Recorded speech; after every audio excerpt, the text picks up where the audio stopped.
بسم الله الرحمن الرحيم. الحمد لله وكفى وسلام على عباده الذين اصطفى. أما بعد، أعوذ بالله من الشيطان الرجيم. بسم الله الرحمن الرحيم. يوم لا ينفع مال ولا بنون إلا من أتى الله بقلب سليم. فقال الله تعالى في مقام آخر: وما أمروا إلا ليعبدوا الله مخلصين له الدين. سبحان ربك رب العزة عما يصفون وسلام على المرسلين والحمد لله رب العالمين. اللهم صل على سيدنا محمد وعلى آل سيدنا محمد وبارك وسلم. اللهم صل على سيدنا محمد وعلى آل سيدنا محمد وبارك وسلم. اللهم صل على سيدنا محمد وعلى آل سيدنا محمد وبارك وسلم. مقصد زندگی اللہ کی بندگی اور مقصد حیات اللہ تعالیٰ کی یاد. نہ ہم اپنی مرضی سے دنیا میں آئے اور نہ اپنی مرضی سے دنیا سے جائیں گے. اللہ تعالیٰ نے حکم فرمایا تو آ گئے، اور اللہ تعالیٰ حکم فرمائیں گے تو چلے جائیں گے. نہ آنے میں ہماری مرضی کا کوئی دخل، نہ جانے میں ہماری مرضی کا کوئی دخل. عقل مندی کا تقاضا یہ ہے بیچ کی جو زندگی ہے وہ بھی ہم اللہ کی مرضی کے مطابق گزاریں. شاعر مشرق علامہ اقبال رحمۃ اللہ علیہ نے ایک عجیب شعر کہا. فرماتے ہیں: یادداری کے وقت زادن تو ہم خندہ بدن و تو گریاں. اے انسان، تجھے کچھ یاد بھی ہے؟ جب تو دنیا میں آیا تھا ماں کے پیٹ سے، تو روتے ہوئے ماں کے پیٹ سے دنیا میں آیا تھا، اور ساری دنیا تیری آمد پر خوشیاں منا رہی تھی، ہنس رہی تھی.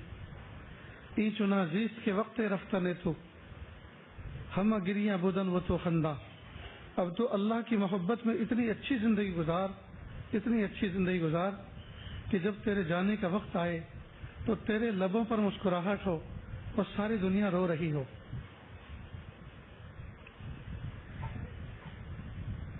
بات دو مصروں میں ہی پوری نہیں ہو جاتی. در حقیقت اگر ایسا ماحول سجانا ہے اور دنیا سے مسکراتے ہوئے جانا ہے تو ہمیں اللہ تعالیٰ کے دیے ہوئے لمحات زندگی، اللہ تعالیٰ کے دیے ہوئی فرصت زندگی، اس کو ہم اللہ تعالیٰ کے حکموں کے مطابق پورا کریں، اللہ کی مرضی کے مطابق پورا کریں، حضور پاک صلی اللہ علیہ وسلم کے طریقے کے مطابق اس کو پورا کریں، تو انشاءاللہ یہ خوشی اللہ تعالیٰ ہم سب کو عطا فرمائیں گے.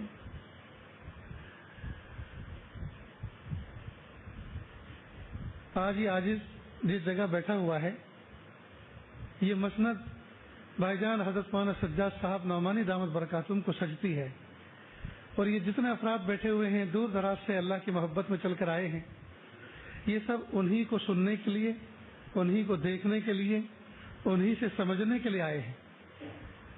لیکن جیسا کہ آپ کو معلوم ہے کہ اس وقت حضرت کے دل کے اوپر ایک بوجھ ہے، اور احساس ذمہ داری نے باوجود اس کے کہ وہ مریض ہیں ان کو توانائی دے رکھی ہے، اور ہر وقت وہ پابریکاب ہیں، محض اس لیے کہ ان کی کوششوں سے انشاءاللہ جو نتائج ظاہر ہوں گے اس میں ہمارا مستقبل پوشیدہ ہے. وہ آج جو محنتیں کر رہے ہیں ہمارے آنے والی نسلیں اس سے فائدہ اٹھائیں گی. یہ کوئی معمولی ذمہ داری نہیں ہے، یہ معمولی فکر نہیں ہے. وہ جو عظیم کام لے کر چلے ہیں وہ کوئی معمولی نہیں ہے، وہ بہت وزنی، بہت بھاری اور بہت اہم ذمہ داری ہے.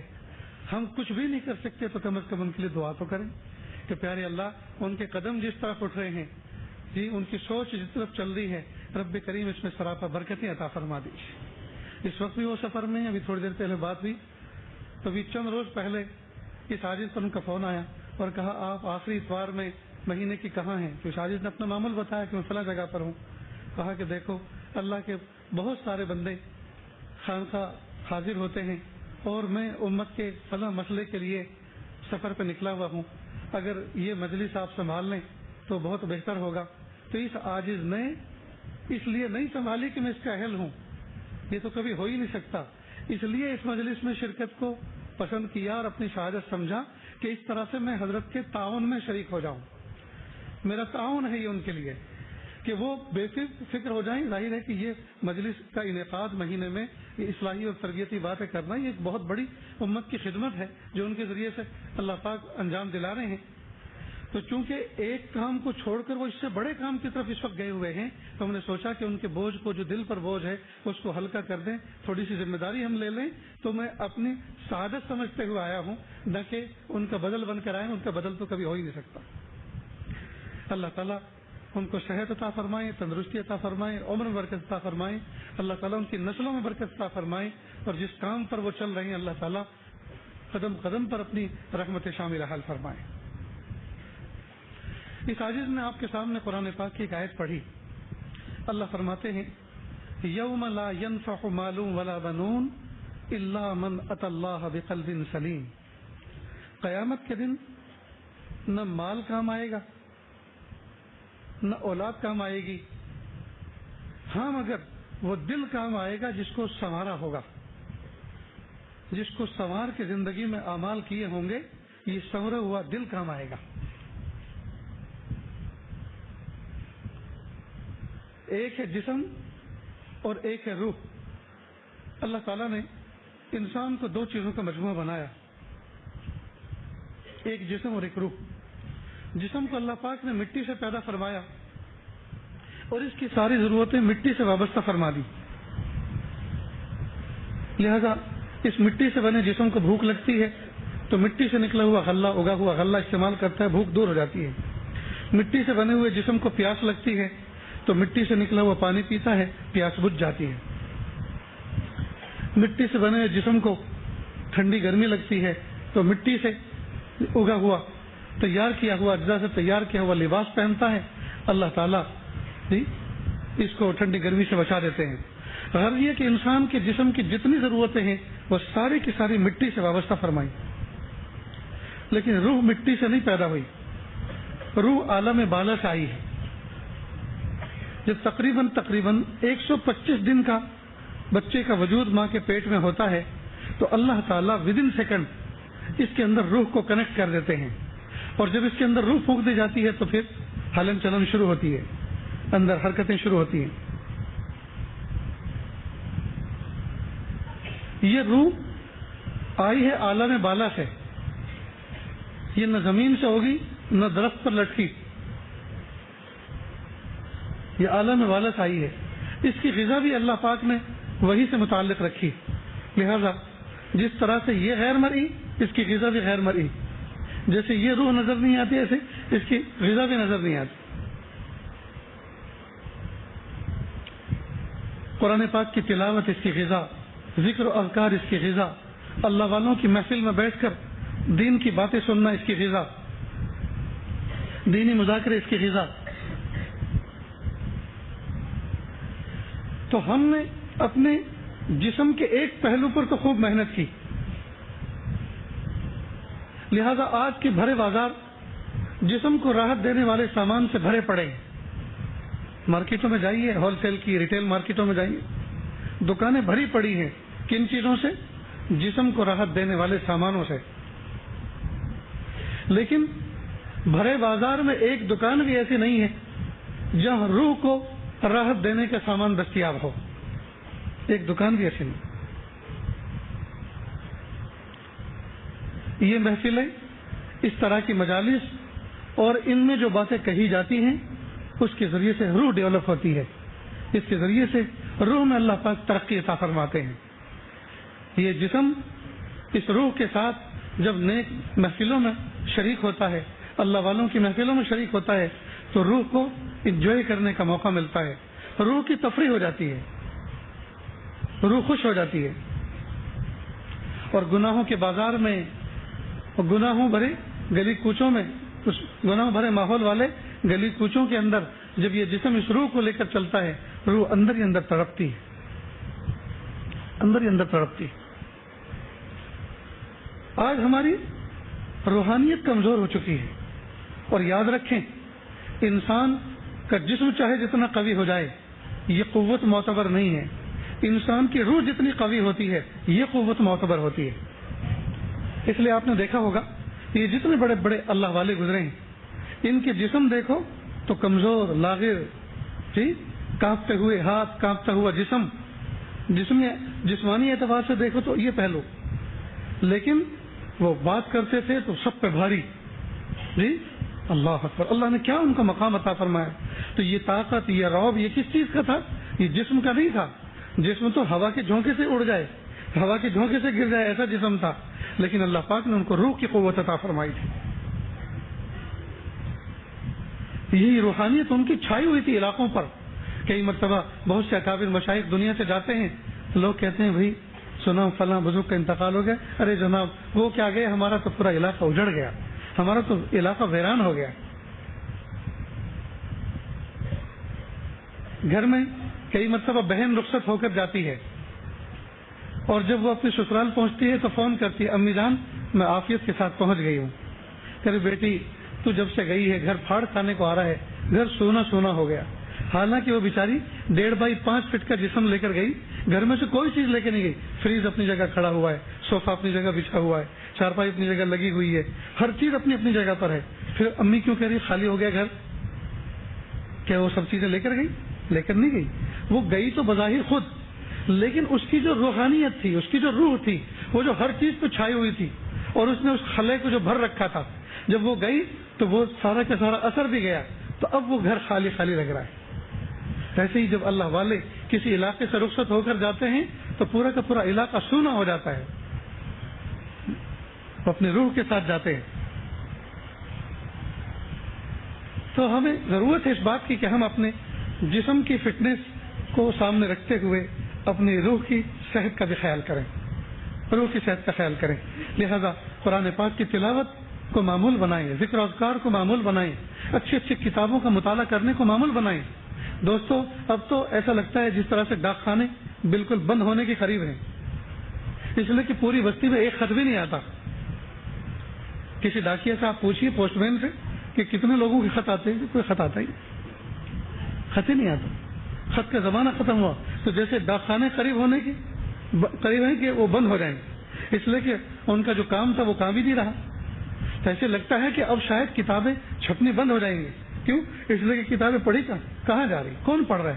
ہاں فون پڑھا جا رہا ہے, واٹس ایپ پڑھا جا رہا ہے, میل پڑھے جا رہے ہیں, اور نہیں پڑھی جا رہی تو قرآن پاک کی تلاوت نہیں ہو رہی, کتابوں کا مطالعہ نہیں ہو رہا. نتیجہ ہو رہا ہے کہ ہمارے باطن کے اندر جو ایک سورس تھا اندر کچھ پہنچانے کا کتابوں کے مطالعے کے ذریعے سے, اور روح کو غذا پہنچانے کا کتابوں کے مطالعے کے ذریعے سے, اکابر مشائخ کی منشا پہچاننے کے لیے جو یہ کتابیں ذرائع تھی, اب یہ سارے کے سارے بالکل ہماری کاہلی اور ناہلی یا ہماری غفلتوں کی وجہ سے ناپید ہوتے جا رہے ہیں. تو ضرورت ہے اس بات کی کہ ہم کتابوں کے مطالعے کے شوق کو بڑھائیں, کچھ نہ کچھ نظام بنائیں کہ 15-20 منٹ کم از کم روزانہ کسی نہ کسی کتاب کا مطالعہ کریں گے. دوستو یہ 15-20 منٹ بظاہر تھوڑی سی معلوم ہو رہی ہیں, لیکن اگر 15-20 منٹ بھی روزانہ مطالعے کا معمول بنا لیا جائے تو مہینے میں نہ جانے کتنے سو صفحات کا مطالعہ ہو سکتا ہے. یہ جو نیوز اینکر ہوتے ہیں, خبر پڑھنے والے ہوتے ہیں ٹی وی پر, ریڈیو پر, تو 5 منٹ کی خبر ہوتی ہے, 10 منٹ کی خبریں ہوتی ہیں, لیکن ان کے سامنے ایک تھپی کاغذ کی لکھی ہوئی ہوتی ہے. معلوم 5 منٹ اور 10 منٹ میں اتنی چیزیں پڑھ کر سنائی جا سکتی ہیں. تو جب 5 منٹ میں اور 10 منٹ میں ساری دنیا کو باخبر کیا جاتا ہے کچھ عبارتیں لکھ کر, تو اگر 5-10 منٹ میں اچھی بھلی عبارتوں کو ہم پڑھنے والے بنے تو کیا ہماری روح کو نفع نہیں ہوگا؟ کیا ہمارا دماغ روشن نہیں ہوگا؟ کیا ہمارے پیروں کے نیچے پتھر کی چٹان جیسی مضبوطائی نہیں آئے گی؟ دوستو کوئی ہم سے کوئی سوال پوچھتا ہے, کوئی ہم سے کوئی سوال کرتا ہے, کوئی بات پوچھتا ہے, ہم 2 منٹ سے زیادہ اس کے سامنے نہیں بول سکتے. کیوں؟ اس لیے کہ ہمارے پاس کوئی سورس ہی نہیں ہے, معلومات کا کوئی ذخیرہ ہی نہیں ہے. ہم اپنے دین کے بارے میں نہیں جانتے, ہم اپنے وجود کے بارے میں نہیں جانتے, ہم اپنی شریعت کے بارے میں نہیں جانتے. یاد رکھیں دوستو, اللہ رب العزت نے مجھے اور آپ کو اس دنیا کے اندر بھیجا ہے. 60-70 سال کی زندگی لے کر ہم آئے. یوں جینے کو کوئی 100 سال جی جائے, لیکن زندگی کا جو پرائم ٹائم ہے, مخصوص وقت جو ہے, جی جو گولڈن چانس ہے یہ 60-70 سال کے درمیان کا ہے. اس میں آدمی بولتا ہے، سمجھتا ہے، سمجھاتا ہے، دیکھتا ہے، جی کچھ بتاتا ہے، کچھ سمجھاتا ہے. اس کی اللہ پاک نے اس کو اعضاء صحیح سالم دیے ہوتے ہیں، اور اس کے بعد 60-70 سال کے بعد جو آگے بڑھتا ہے پھر آدمی معذور ہو جاتا ہے، اپنا وجود اس کو بھاری لگتا ہے، وہ کسی کے سہارے کا محتاج ہوتا ہے. صبح کو کھا کے شام کو بھول جاتا ہے میں نے کیا کھایا تھا، اپنے پرائے کو نہیں پہچانتا، بیٹا کون ہے، پوتے کون ہے، نواسے کون ہے نہیں جانتا. جی اس لیے کہ اب سارے کے سارے اعضاء رئیسہ زوال پذیر ہوتے ہیں. تو اصل پرائم ٹائم زندگی کا کون سا ہے؟ 60-70 سال.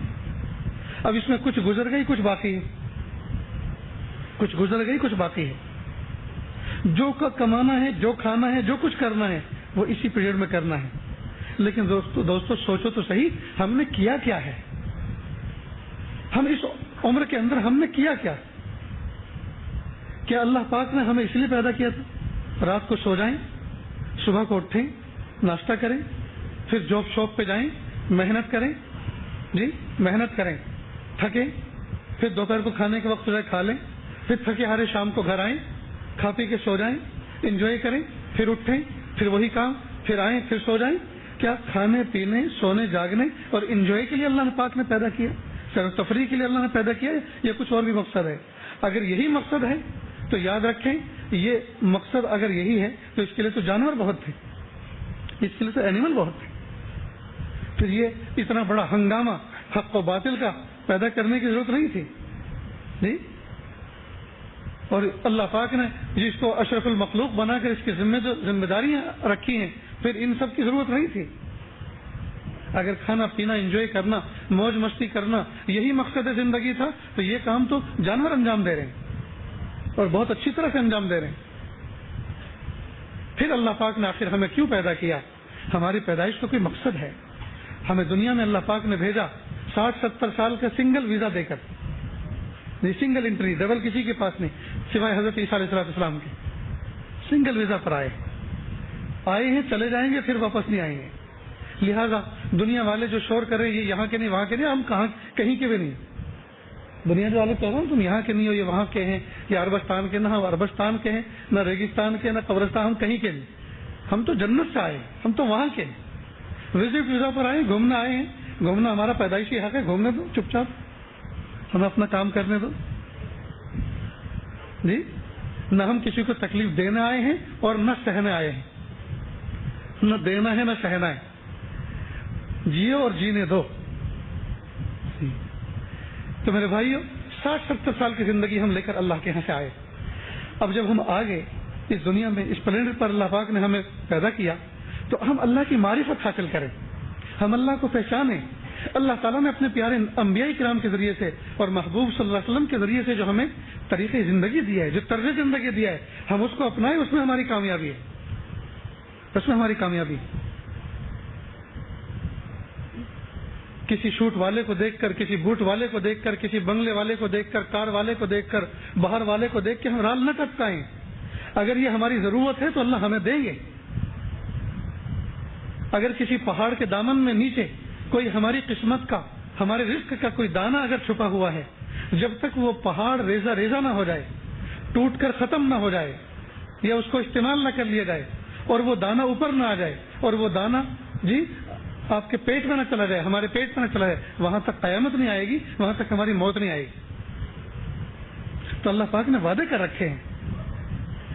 اللہ کے وعدوں پہ ہمیں کیوں یقین نہیں رہا؟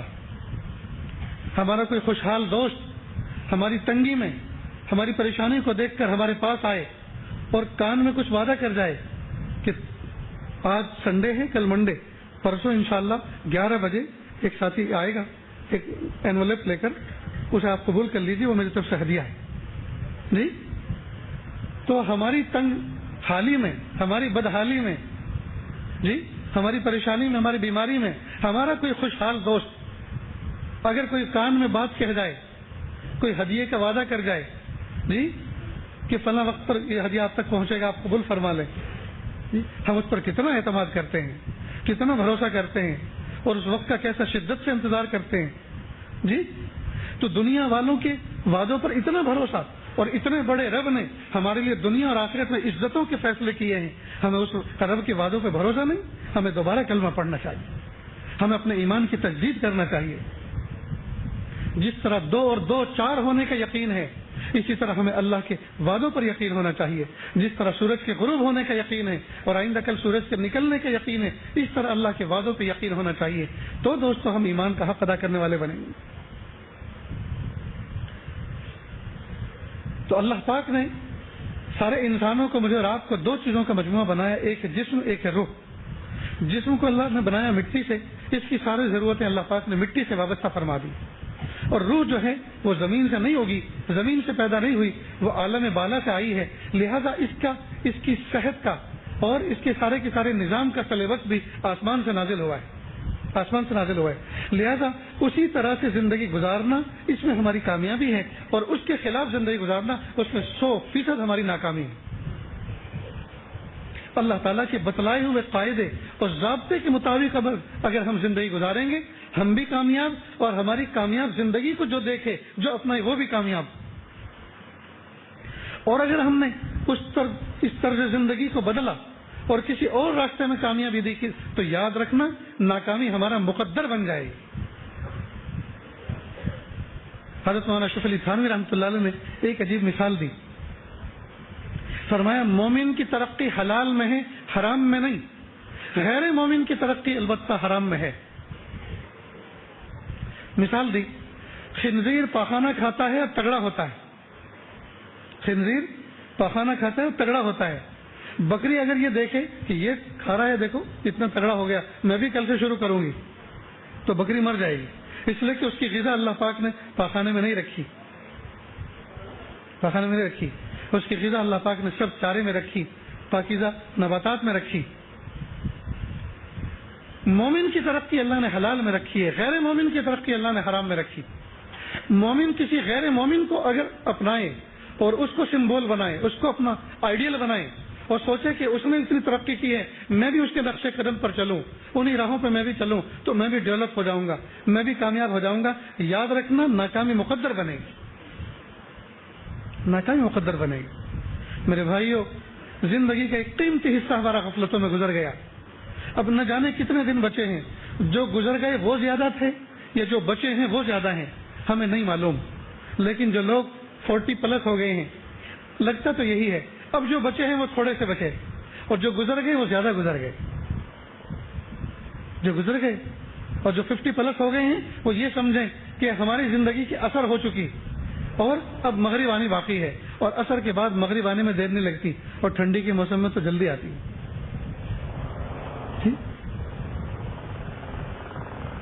تو ہم ایک نظام کے تحت زندگی گزاریں، نظام کے تحت زندگی گزاریں۔ یہ نماز، یہ نظام ہی تو ہے کہ اتنے بجے سے اتنے بجے تک فلاں نماز، اتنے بجے سے اتنے بجے تک فلاں نماز، جی یہ اللہ پاک نے ہمیں نظام بتایا۔ نظام تو فطری عمل ہے، یہ تو فطری عمل ہے۔ اللہ پاک نے ہمارے جسم کے اندر اعضاء کی ترتیب ایسی رکھی ہے کہ یہ اعضاء خود بتاتے ہیں کہ اللہ پاک نے جو ہمارا نظام زندگی بنایا وہ فطری ہے۔ بھائی کان سننے کا کام کرتے ہیں، ان کو کوئی بحث نہیں آنکھ دیکھ رہی ہے کہ نہیں دیکھ رہی، آنکھ دیکھنے کا کام کرتی ہے، اس کا کوئی بحث نہیں کہ کان سن رہے ہیں کہ نہیں سن رہے۔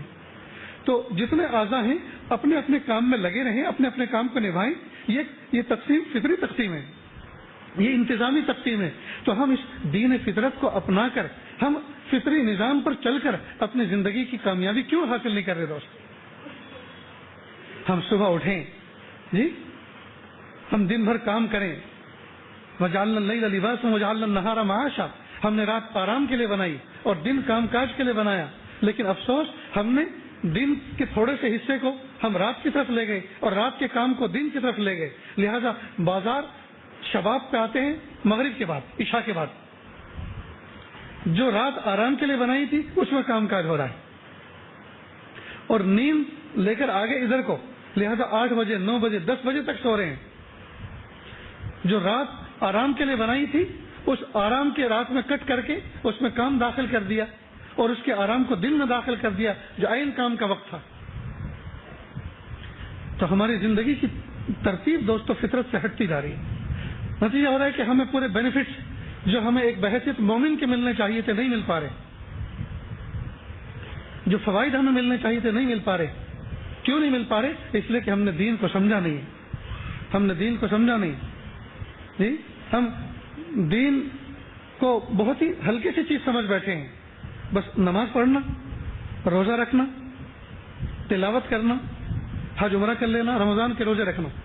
جی یہ 4-5 چیزوں کو ہم نے سمجھا یہ دین. اور اس میں سب سے اعلیٰ فرد کون ہے دینداری کا؟ دیندار کون؟ جو سفید سفید لباس پہن لے، چہرے پہ سنت سجائے اور خوب گوشت کھائے. یہ کٹر مسلمان ہوگا. وہ گوشت کھانا، زیادہ گوشت کھانے کو ہم نے جی کٹر مسلمان سمجھا ہے. میرے بھائیو، ہم اپنی زندگی کو دوبارہ سے ترتیب دیں. ہماری کتابیں زندگی کے اوراق گم ہو گئے. ہم کسی کے پاس بیٹھیں، اپنی زندگی کو ترتیب دیں، زندگی کو سمجھیں کہ ہم زندگی کس طرح سے گزاریں. یہ جو میں نے آپ کے سامنے سنایا کہ نماز پڑھنا، تلاوت کرنا، ذکر کرنا، رمضان کے روزے رکھنا، حج عمرہ کرنا، سفید لباس پہننا، یہ ہی دین نہیں ہے. یہ پارٹ آف دا دین ہے. یہ دین کے کچھ اجزاء ہیں. تو پھر دین پورا دین ہے کیا؟ پیر کے ناخن سے لے کر سر کے بال تک، پیدائش کی صبح سے لے کر وفات کی شام تک 24 گھنٹے 8 پہر اللہ تعالیٰ کے حکموں کے مطابق زندگی گزارنا، حضور پاک قسم کے طریقے کے مطابق، یہ ہے پورا دین. یہ ہے پورا دین. انسان کی زندگی میں ایک لمحہ، ایک گھڑی بھی ایسے نہیں ہے جس میں اللہ تعالیٰ کا کوئی حکم اس کی طرف متوجہ نہ ہو رہا ہو. بیٹھیں تو کیسے بیٹھیں، اٹھیں تو کیسے اٹھیں، سوئیں تو کیسے سوئیں، جاگیں تو کیسے جاگیں، جیے تو کیسے جیئیں، مرے تو کیسے مریں، چلیں تو کیسے چلیں. جی کسی کے گھر میں جائیں تو کس طرح سے جائیں، نکلیں تو کس طرح سے نکلیں، کوئی کام کریں تو اس کی ذمہ داری کس طرح سے نبھائیں. غرض یہ کہ پیدائش کی صبح سے لے کر وفات کی شام تک پوری زندگی کا سلیبس اسلام کے پاس موجود ہے.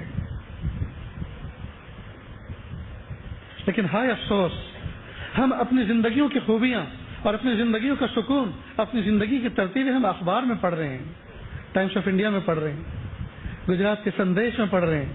جی اخباروں کی روزانہ جی اتنی باریک بینی سے اس کا مطالعہ ہو رہا ہے جیسے مفسرین قرآن پاک کی آیتوں کو پڑھ کر تفسیروں کو کھنگالا کرتے تھے. جی تو گویا اخبار پڑھا نہیں جا رہا بلکہ اس کی تلاوت کی جا رہی. یہ حال ہو چکا ہے.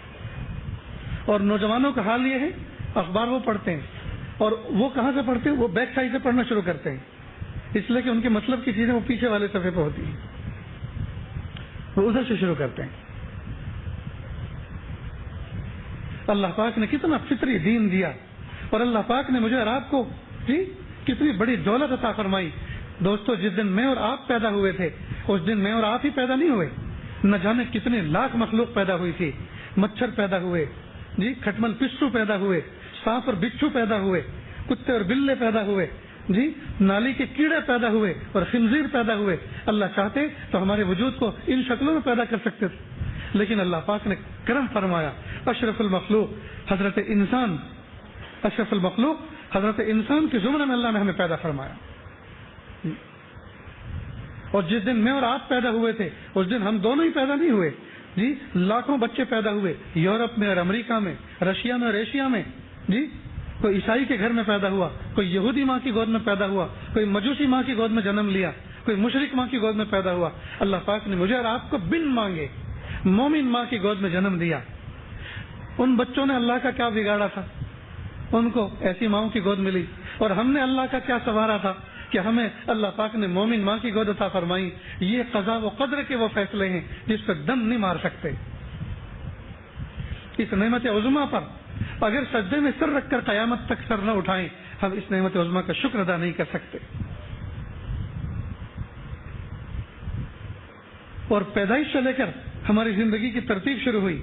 لہذا جو دنیا میں روتے ہوئے دنیا میں آئے، پیدا ہوئے، جی تو سب سے پہلا حکم ماں باپ کی طرف اللہ کا کون سا متوجہ ہوا کہ اس بچے کے دائیں کان میں اذان کہو، بائیں کان میں تکبیر کہو. جی دائیں کان میں اذان کہنے والے نے کیا کہا تھا؟ پہلا لفظ کیا تھا؟ اللہ اکبر، اللہ اکبر، اللہ سب سے بڑا ہے، اللہ سب سے بڑا ہے. اب یہ بچہ پیدا ہوا، مٹھی اس کی بند, آنکھیں دنیا کی چکا چوند, جس کمرے میں پیدا ہوا اس کی روشنی کی وجہ سے آنکھیں چندھیائی ہوئی ہیں, آنکھیں بند ہیں, آنکھیں کھل نہیں رہی, کس کے بچے نے آنکھیں بند کر رکھی ہیں, مٹھی اس کی بند ہے, بس منہ کھول رکھا ہے اور رو رہا ہے. نہ اسے یہ پتا میں کس پلانٹ پر آیا ہوں, کس ارض پر, کس زمین پر آیا ہوں, نہ اس کو یہ پتا میں کس گھر میں آیا ہوں, کس خاندان میں آیا ہوں, امی کون, ابا کون, بھائی کون, بہن کون, محلہ کون سا, حکومت کون, یہاں کا سی ایم کون, یہاں کا پی ایم کون, اسے کچھ پتا نہیں ہے. اس کے کان میں کتنے بھاری بھرکم الفاظ ڈلوائے جا رہے ہیں, اللہ اکبر, اللہ اکبر, اللہ سب سے بڑا ہے, اللہ سب سے بڑا ہے. آج اگر یہ کہا جاتا, یہ حکم ملتا کہ جب بچہ پیدا ہو تو سب کے سب گھر والے تالی بجانا, یہ گھر میں جتنے بجانے والے برتن ہوں, بجنے والے میٹل کے, سارے جمع کر کے جی ان کو ایک دوسرے سے ٹکرانا تاکہ ایک شور ہو, ایک خوشی کا اعلان ہو جائے, سب کو پتہ چل جائے فلاں گھر کے اندر برتن کھنک رہے ہیں, وہاں کوئی بچے کی ولادت ہوئی ہے. کوئی ایسا کوئی کام ہوتا تو سمجھ میں آتا. اب یہ بچہ جو کسی کو نہیں پہچانتا, کسی کو نہیں جانتا, اتنی بھاری بھرکم اذان اور تکبیر کے الفاظ اس کے کان میں ڈالے جا رہے ہیں, آخر حکمت کیا ہے؟ یہاں حکمت تو وہ حکیم جانتا ہے جی. اللہ رب العزت کا کوئی فعل اور اللہ تعالیٰ کا کوئی حکم حکمت سے خالی نہیں ہے. یہ الگ بات ہے ہم نے سمجھنے کی کوشش نہیں کی, یا ہمیں کسی نے سمجھایا نہیں ہے, یا کسی سمجھانے والے نے سمجھایا تو ہم نے بے سمجھے اس کو سنا ہے. اللہ تعالیٰ نے دنیا میں پیدا ہوتے کے ساتھ ہی بچے کے کان میں وائس میسج بنا کر یہ پیغام ڈال دیا تاکہ سب سے پہلے اس کے دل اور دماغ میں ایک بات بیٹھ جائے وائس میسج کے ذریعے سے کہ اس کائنات کے اندر کوئی چیز بڑی نہیں ہے, بڑا ہے تو اللہ ہے. اللہ اکبر, اللہ اکبر, اللہ سب سے بڑا ہے, اللہ سب سے بڑا ہے. تو اس کان میں بھی یہ بات کہی اور اس کان میں بھی یہ بات کہی, دونوں کانوں سے میسج بنایا. ایسا نہیں کہ ادھر کو سونے ادھر کو نکال دیا جائے. اسلام ایک فطری دین ہے. دیکھو جب دو شخصوں میں جھگڑا ہو جائے تو اسلام کا کیا قانون ہے کہ دونوں افراد کو بلاؤ اور ان سے سنو. کان دو دیے ہیں, اس کی بھی سنو اور اس کی بھی سنو, اور دماغ اللہ نے بیچ میں رکھا ہے. اب ٹھنڈے دل سے فیصلہ کرو. ایک کی سنو گے, آپ کے طبی رجحان اس کی طرف, اس کی مظلومیت بڑی داستان سننے کے بعد اس طرف چلا جائے گا. دونوں کے سنو. ہو سکتا ہے یہ رو رو کے جو سنا رہا ہے آپ کو مظلوم نظر آ رہا ہو, لیکن جب دوسرے کی سنیں گے تو پتہ چلے گا کہ یہ مظلوم نہیں ہے, یہ تو ظالم ہے. تو دونوں کانوں میں اللہ اکبر کی صدا دل اور دماغ میں بٹھا دی گئی. اب یہ بچہ گویا خاموش میسج اس کو یہ دیا گیا کہ پیارے منّے, جس دنیا میں آپ تشریف لائے ہیں کہ یہاں آپ جس کمرے میں ہیں یہ ماں کے پیٹ کے مقابلے میں یہ بہت بلند و بالا, رفیع و اعلیٰ ہے, اس کی چھت بہت اونچی ہے, یہ بڑی جگہ ہے, یہ بڑا نہیں ہے, اللہ بڑے ہیں. جس دنیا میں آپ آئے ہیں باہر نکلو گے آسمان کی چھت آپ کو بہت اونچی نظر آئے گی, یہ بڑا نہیں ہے, اللہ بڑے ہیں. یہ چمکتا ہوا سورج تمہیں بڑا نظر آئے گا, خبردار خبردار جی, یہ بڑا نہیں ہے, اللہ بڑے ہیں. نہ جھکنے کی ضرورت ہے نہ سلام کرنے کی ضرورت ہے. اس کو چاہیے تو 70 دفعہ تمہیں سلام کرے, اس کو چاہیے 70 دفعہ تمہارے سامنے جھکے. وہ تمہارا خادم ہے, تم اس کے مخدوم ہو. وہ بڑا نہیں ہے, اللہ بڑے ہیں, وہ تو تمہارا نوکر ہے. کسی پہاڑ کے دامن میں پیدا ہو تو پہاڑ بڑے نہیں ہے, اللہ بڑا ہے. کسی ایسے باڑے میں پیدا ہو جس کے یہاں جانور بنتے ہوں, اونٹ دیکھے, گھوڑے دیکھے, گدھے دیکھے, جی جانور دیکھے, یہ بڑے نہیں ہیں, اللہ بڑا ہے. تو گویا اللہ کی بڑائی, اللہ کی عظمت دنیا میں آتے کے ساتھ ہی سب سے پہلے اس کے کان میں ڈال دی گئی, اور دل اور دماغ میں یہ صدا اس کے بٹھا دی گئی ہے کہ اللہ سب سے بڑے ہیں, اللہ عظیم ہے. پھر دوسرا لفظ کیا, اشہد ان لا الہ الا اللہ. جب مجھے سمجھا دیا, سنا دیا کہ اللہ سب سے بڑے ہیں, تو پھر میں گواہی دیتا ہوں کہ اس کے سوا کوئی معبود نہیں, میں عبادت کروں گا تو اسی کی کروں گا, کسی کی نہیں. اشہد ان لا الہ الا اللہ. جب میں نے اللہ کو بڑا مان لیا اور گواہی دے دی, وہ جس کو کہے اس کو بھی مانوں گا. کہ اشہد ان محمد رسول اللہ, میں گواہی دیتا ہوں کہ محبوب صلی اللہ علیہ وسلم اللہ کے رسول ہیں. توحید کا بھی اقرار ہو گیا, رسالت کا بھی اقرار ہو گیا. اب اللہ بڑے اور اللہ نے جس کو کہا اس کو بھی مان لیا. اب اس کے ذریعے سے جو پیغام اللہ دیں گے ہم مانیں گے. کہ حی علی الصلاۃ, نماز قائم کرو، آ جاؤ نماز کی طرف. کہ یہ ہے کیا چیز؟ کہ حیا علی الفلاح، اسی میں تو کامیابی ہے، اسی میں کامیابی ہے. کیسی کامیابی؟ ایسی کامیابی جس کے بعد ناکامی نہیں. جیسے بچہ بالغ ہونے کے بعد کبھی نابالغ نہیں ہوتا، پھل پکا ہونے کے بعد کبھی کچا نہیں ہوتا. اللہ جس کو کامیاب کر دے وہ کبھی ناکام نہیں ہوتا. جی پھر کہا اللہ اکبر اللہ اکبر لا الہ الا اللہ. اس اذان کے بعد کی دعا کیا ہے؟ اللہم رب هذه الدعوۃ التامہ. جی اے دعوت تامہ کے رب، اللہم رب هذه الدعوۃ التامہ. اس کو دعوت تامہ کہا. یہ بہترین دعوت اور مکمل دعوت. کیسی دعوت؟ کوئی دعوت اس وقت تک مکمل نہیں ہوتی جب تک کہ اس میں توحید، رسالت، اعمال نہ ہو. اگر کوئی آدمی اللہ کی وحدانیت کا اقرار کرے، رسالت کا اقرار نہ کرے، مومن نہیں ہو سکتا. اللہ کو بھی مانے، رسول اللہ کو بھی مانے، اعمال کو نہ مانے، مومن نہیں ہو سکتا. اللہ کو بھی مانے، رسول اللہ کو بھی مانے، اور ان کے لائے ہوئے جی پیغام پر، اعمال پر یقین رکھے اور عمل کا موقع ہو تو اس پر عمل کرے، کامیاب ہے، 100% کامیاب. اس لیے کہا یہ دعوت تامہ ہے. صرف اتنا ہی نہیں کیا، جب بچہ پیدا ہونے کے بعد بڑا ہوتا ہے جی مسجد کے بلند میناروں سے یہی صدا دن میں 5 دفعہ، اور 5 دفعہ کی اذان میں تقریباً 30-35 دفعہ یہی لفظ بار بار ریمائنڈر، اس کی یاد دہانی کرائی جاتی ہے کہ اللہ اکبر، اللہ اکبر، اللہ اکبر. اے منع، اے جوان، اے بوڑھے، بھول گئے اس سبق کو؟ دنیا میں آتے کے ساتھ ہی سب سے پہلے جو کان میں ڈالا گیا تھا، بھول گئے اس سبق کو؟ خبردار بھولنا مت. اللہ سب سے بڑا ہے، اللہ سب سے بڑا ہے. نہ زمین بڑی، نہ آسمان بڑا، نہ دریا بڑے، نہ پہاڑ بڑے، نہ حکومتیں بڑی، نہ یہ جہان بڑا، نہ یہ زمین کے خطے بڑے. کوئی بڑا نہیں ہے، اللہ سب سے بڑا ہے. تو جب کوئی مومن ایمان کی اس کیفیت پر ہوگا کہ اللہ تعالیٰ کا کلمہ پڑھ کر یقین کر کے وہ چلتا ہوا ہوگا، تو پھر وہ اس کمزور دنیا سے ڈر جائے گا، وہ لوگوں کی دھمکیوں سے ڈر جائے گا. نہیں، اس لیے دوستو ہمیشہ اللہ کو بڑا سمجھو، اور جو اللہ کا غیر ہے وہ بڑے نہیں، وہ سب کے سب چھوٹے ہیں، وہ سب کے سب چھوٹے ہیں. نظر اپنی منزل پہ رکھیں، اپنی روحانیت کو مضبوط کریں، اپنے دل کو مضبوط کریں. جی جی ہم نے اپنے جسم کو مضبوط کرنے کے لیے کیا کچھ نہیں کر رکھا، کتنے جم جوائن کر رکھے ہیں، اپنے گھروں کے اندر کتنے ایکسرسائز کے آلات لا کے رکھے ہوئے ہیں، کیسے نسخے اور کشتے کھائے جا رہے ہیں اور پیے جا رہے ہیں. یہ سارے کے سارے جسم کی فٹنس کو بحال کرنے کے لیے ساری محنتیں ہو رہی ہیں. ہم اپنی روح کو طاقتور بنانے کے لیے، اپنی روح کو مضبوط بنانے کے لیے 1-2 گھنٹہ بھی نہیں دے پا رہے.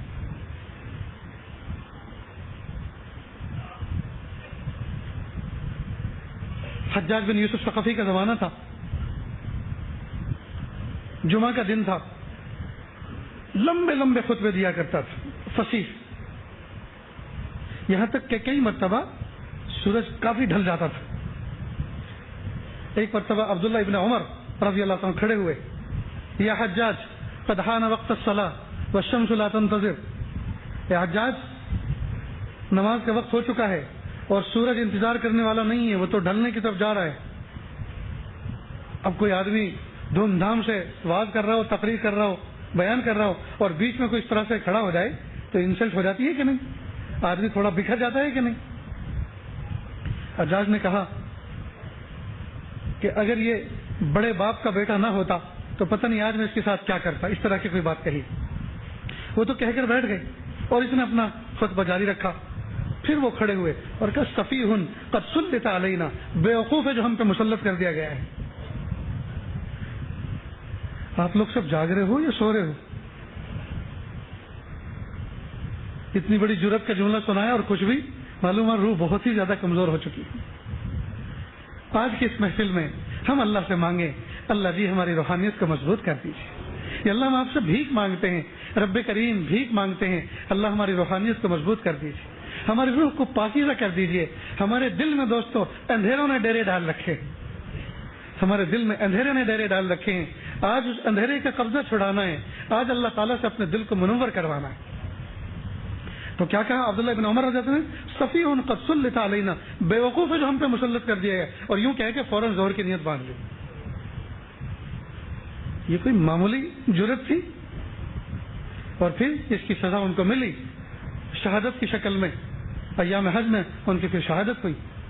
لوگوں نے کہا کہ یہ اسی کا بدلہ ہے, اور انتقامی کارروائی ہوئی ان کے پیچھے. لیکن یہ روحانیت والے یہ ایسے ظالموں سے ڈرتے ورتے نہیں ہیں جی, ان کی نظر اللہ کی ذات پر ہوتی ہے. تو میرے بھائیوں, ہم اپنے مقصد کو پہچانیں, ہماری نظر مقصد پر ہونی چاہیے. بہت زمانہ ہو گیا اس مٹی کے بدن کو چمکاتے چمکاتے, بہت زمانہ ہو چکا رگڑ رگڑ کے نہاتے نہاتے, بہت زمانہ ہو چکا. آج ہمارے غسل خانوں میں جی آدھا درجن شیمپو, 1 درجن صابن, کیا تماشے ہیں یہ پیر پہ لگانے والی, یہ سر پہ لگانے والی, یہ پشت پہ لگانے والی, یہ منہ پہ لگانے, کیا ہے یہ؟ چمکانا تو اس کو تھا, دمکانا تو اس کو تھا جی. یہ ہماری انرجی کدھر صرف ہو رہی ہے؟ جتنی دیر ہم غسل خانوں میں لگاتے ہیں اتنی دیر ہم مصلی پہ نہیں بیٹھتے, جتنی دیر غسل خانے میں لگاتے ہیں اتنی دیر ہم تلاوت نہیں کرتے جی. تو پھر کمزور ایمان کے ساتھ, کمزور روح کے ساتھ جی, یہ تو کچھ بھی نہیں ہے دوست, یہ تو کچھ بھی نہیں. ہم کچھ خاص وقت نکالیں اللہ سے, کچھ خاص وقت مانگیں اللہ سے, اور وہ وقت اتنا فارغ ہو, فون سائلنٹ پہ نہیں, وائبریٹ پہ نہیں, بالکل اس کا گلا گھونٹ دیا جائے, بالکل بند کر کے. آج کے زمانے میں جو شخص اپنے فون کا ڈیٹا بند کرنا اور فون کا سوئچ آف کرنا کچھ دیر کے لیے زمانے میں بہت بڑا ولی ہے. جو شخص اپنے فون, یہ بھی ایک مجاہدے کی قسم آ گئی اس زمانے میں, ایک مجاہدہ یہ بھی بڑھ گیا ہے کہ چند گھنٹے ہم اپنے فون کو مکمل بند کر کے ایک دم ڈسکنیکٹ کر کے بیٹھیں اور صرف اللہ سے جڑیں, مخلوق سے ایک دم کٹ جائیں. دوستو, جب یہ بلا نہیں تھی, اب اس کو بلا کہو یا نعمت کہو, نعمت سے بھی کم نہیں ہے, لیکن اس نعمت کو ہم نے اپنے لیے زحمت بنا رکھا ہے, تو بھی تو زندگی گزر رہی تھی, کتنے سکون سے گزر رہی تھی. ہم تو تلاوت کرتے ہیں, سامنے فون آن کر کے ایسے اسکرین اوپر کر کے, اور ایک نظر تلاوت پر, آیت پر, ایک نظر اس پر, اور جہاں وائبریٹ ہوا میسج آئے فوراً یوں بند کیا. کتنی غیرت آتی ہو, اللہ کو کتنی غیرت آتی ہوگی کہ میرے ساتھ بیٹھا ہوا ہے, مجھ سے ہم کلام ہے, میں اس سے باتیں کر رہا ہوں, اور مجھ سے بڑا تو اس نے جی کسی اور کو سمجھائے. اللہ اکبر کبیرہ.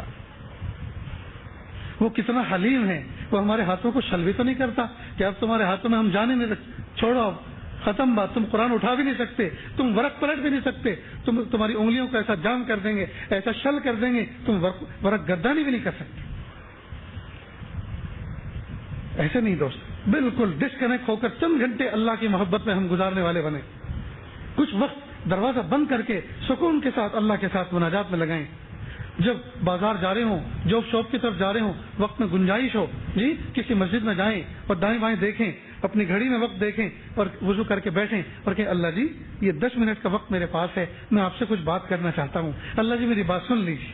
اس وقت ہم اللہ سے کچھ مناجات کریں, اللہ کی تعریف کریں, اللہ کی حمد و ثنا کریں, پھر اپنے گناہوں پہ توبہ کریں, پھر اپنی ضرورت اللہ کے سامنے پیش کریں. ہم میں سے کتنے ہیں دوستوں ساری تیاری کر کے جائیں گے, آفس جائیں گے, فائل کی ساری تیاری کر کے جائیں گے, شوٹ بوٹ پہن کے جائیں گے, پرفیوم خوشبو استعمال کر کے جائیں گے, اور نہیں کریں گے تو وہ کام نہیں کریں گے جو سب سے پہلے کرنا تھا, اور وہ تھا اللہ کی طرف رجوع, اللہ کی طرف دھیان, اللہ سے مدد مانگنا. یہ نہیں نہ اب پہلے کرتے نہ آخر میں کرتے. اسباب کی دنیا پہ دوستو اتنا بھروسہ, اور مسبب الاسباب پہ کچھ بھی بھروسہ نہیں, مسبب الاسباب پہ کوئی بھی اعتماد نہیں. آج ہمارا ایمان وقتی شے بن گیا ہے, وقتی شے بن گیا. ہمارا حال تو یہ ہے, اگر سفر لمبا ہو, گاڑی پرانی ہو, سیکنڈ ہینڈ ہو, سارے کے سارے ویل اس کے گھسے ہوئے ہوں, اور اسپیئر ویل میں بھی پنچر ہو, اور ڈیزل بھی کم ہو یا پیٹرول بھی کم ہو, اور سب سے بڑی مصیبت یہ کہ جیب میں پیسے بھی کم ہو, اب سفر کرنا شروع کر رہے ہیں, تو حادثات سے بچنے والی جتنی دعائیں یاد ہیں سب پڑھ ڈالتے ہیں. جس کا بھی فون آتا ہے, ارے بھائی سنو اپنی بات بعد میں کرنا, میں ذرا سفر پہ جا رہا ہوں, ذرا دعا کرنا اللہ حافظ سے پہنچا دے, کیونکہ ڈر لگا ہوا ہے. اور اگر گاڑی ہو کوئی مرد قسم کی, فارچونر ہے, اسکارپیو ہے جی, اور بالکل نیو, ابھی تو کمپنی کا جو ریبن لگا ہوا ہوتا ہے وہ بھی نہیں کٹا اس کا, اور ڈیزل کی ٹنکی فل ہے, اور دونوں جیبیں پیسوں سے بھری ہوئی ہیں, اور ساتھی بھی جولی قسم کے ہیں, گاڑی میں بیٹھتے ہیں تو بسم اللہ پڑھنا بھی بھول جاتے ہیں, سفر کی دعا پڑھنا تو دور کی بات. کیوں؟ اس لیے کہ اب یقین اسباب پر ہے. گاڑی نہیں ہے نا, ڈیزل فل ہے, ٹائر مضبوط ہیں, مرد گاڑی ہے اور پیسے بھی موجود ہیں, ساتھی بھی بڑے اچھے ہیں, چلتے ہیں. اگر اسباب کمزور تو ہمارا ایمان مضبوط, اور اسباب مضبوط تو ہمارا ایمان کمزور.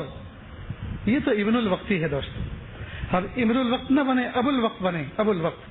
حالات چاہے ایسے ہوں, ہمارا تعلق اللہ کی ذات کے ساتھ میں قوی سے قوی ہونا چاہیے, قوی سے قوی ہونا چاہیے. یہ تو منافقت کی قسم ہو گئی ہے کہ جب کشتی میں بیٹھ رہے ہیں تو اللہ جی آپ میرے ہیں نا, ہم آپ کے ہیں, بس آپ عافیت سے پہنچا دیجئے, اور جب پار اتر گئے تو کون اور ہم کون. ہم ابن الوقت نہ بنے, ابو الوقت بنے.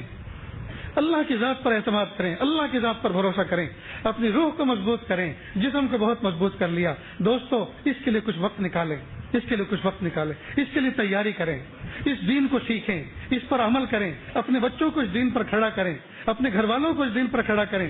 یتیم بچہ وہی نہیں ہے جس کے ماں باپ فوت ہو گئے ہوں. آج کے زمانے میں یتیم بچہ کون ہے معلوم؟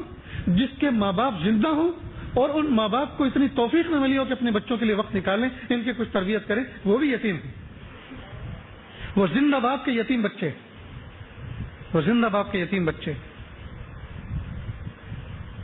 اور پھر کہہ رہے ہیں اللہ کی مدد نہیں آ رہی.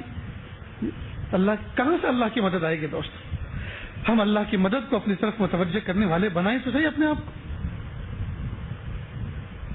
جن لوگوں نے اس دل پر, اس روح پر محنت کی تھی, انہوں نے اللہ سے اس دنیا کے اندر اپنا نقب سلا پایا, اور آخرت میں تو بڑے اونچے بلند مقام پر ہوں گے. اللہ اکبر کبیر. حضرت عمر فاروق اعظم رضی اللہ تعالیٰ عنہ ایک مرتبہ جنگل میں تشریف لے جا رہے تھے.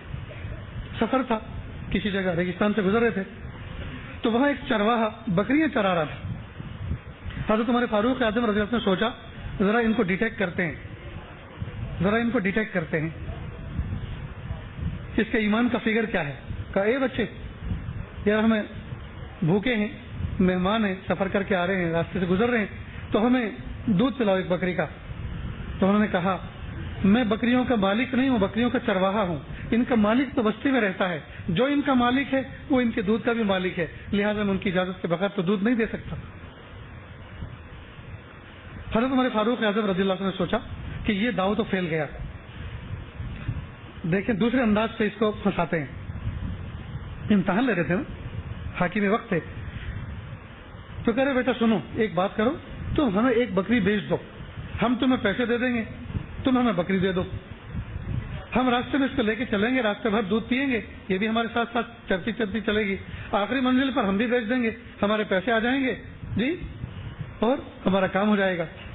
رہی بات مالک کی, تو مالک کو تم یوں جا کے کہہ دینا کہ جنگل میں بھیڑیا کھا گیا ایک بکری کو, اور بھیڑیا تو آئے دن بکریوں پہ حملہ کرتا ہی رہتا ہے. تو اس نے مسکرا کر کہا ان کان ھذا الامر فأین اللہ. اگر معاملہ اس طرح کا ہے, اگر میں اپنے مالک کو, سیٹ کو اس طرح سے بیوقوف بنا دوں تو اللہ کہاں گئے, وہ تو دیکھ رہے ہیں نا. حضرت عمر فاروق اعظم رضی اللہ عنہ کا دل بھر آیا کہ اللہ کا شکر ہے اس رعایا کے اندر, ہماری ماتحتی میں جو رعایا وقت گزار رہی ہے, اس رعایا کے اندر, جی چرواہوں کے اندر بھی ایسا ایمان کا فکر موجود ہے کہ ان کو اس بات کا استحضار موجود ہے, کوئی دیکھنے والی ذات دیکھ رہی ہے, کوئی دیکھنے والی ذات دیکھ رہی. اور اسلام کی دوستو یہی خوبی ہے, اسلام نے اپنے ماننے والوں کے اندر ایک عقیدہ اس بات کا پیدا کیا کہ اللہ دیکھ رہے ہیں, اللہ حاضری اللہ ناظری. اور جس بندے کو یہ کیفیت جتنی درجے اتم حاصل ہوتی ہے اتنا اس کا ایمان کا گریڈ بڑھتا ہے, بلکہ اس کو مقام احسان حاصل ہو جاتا ہے.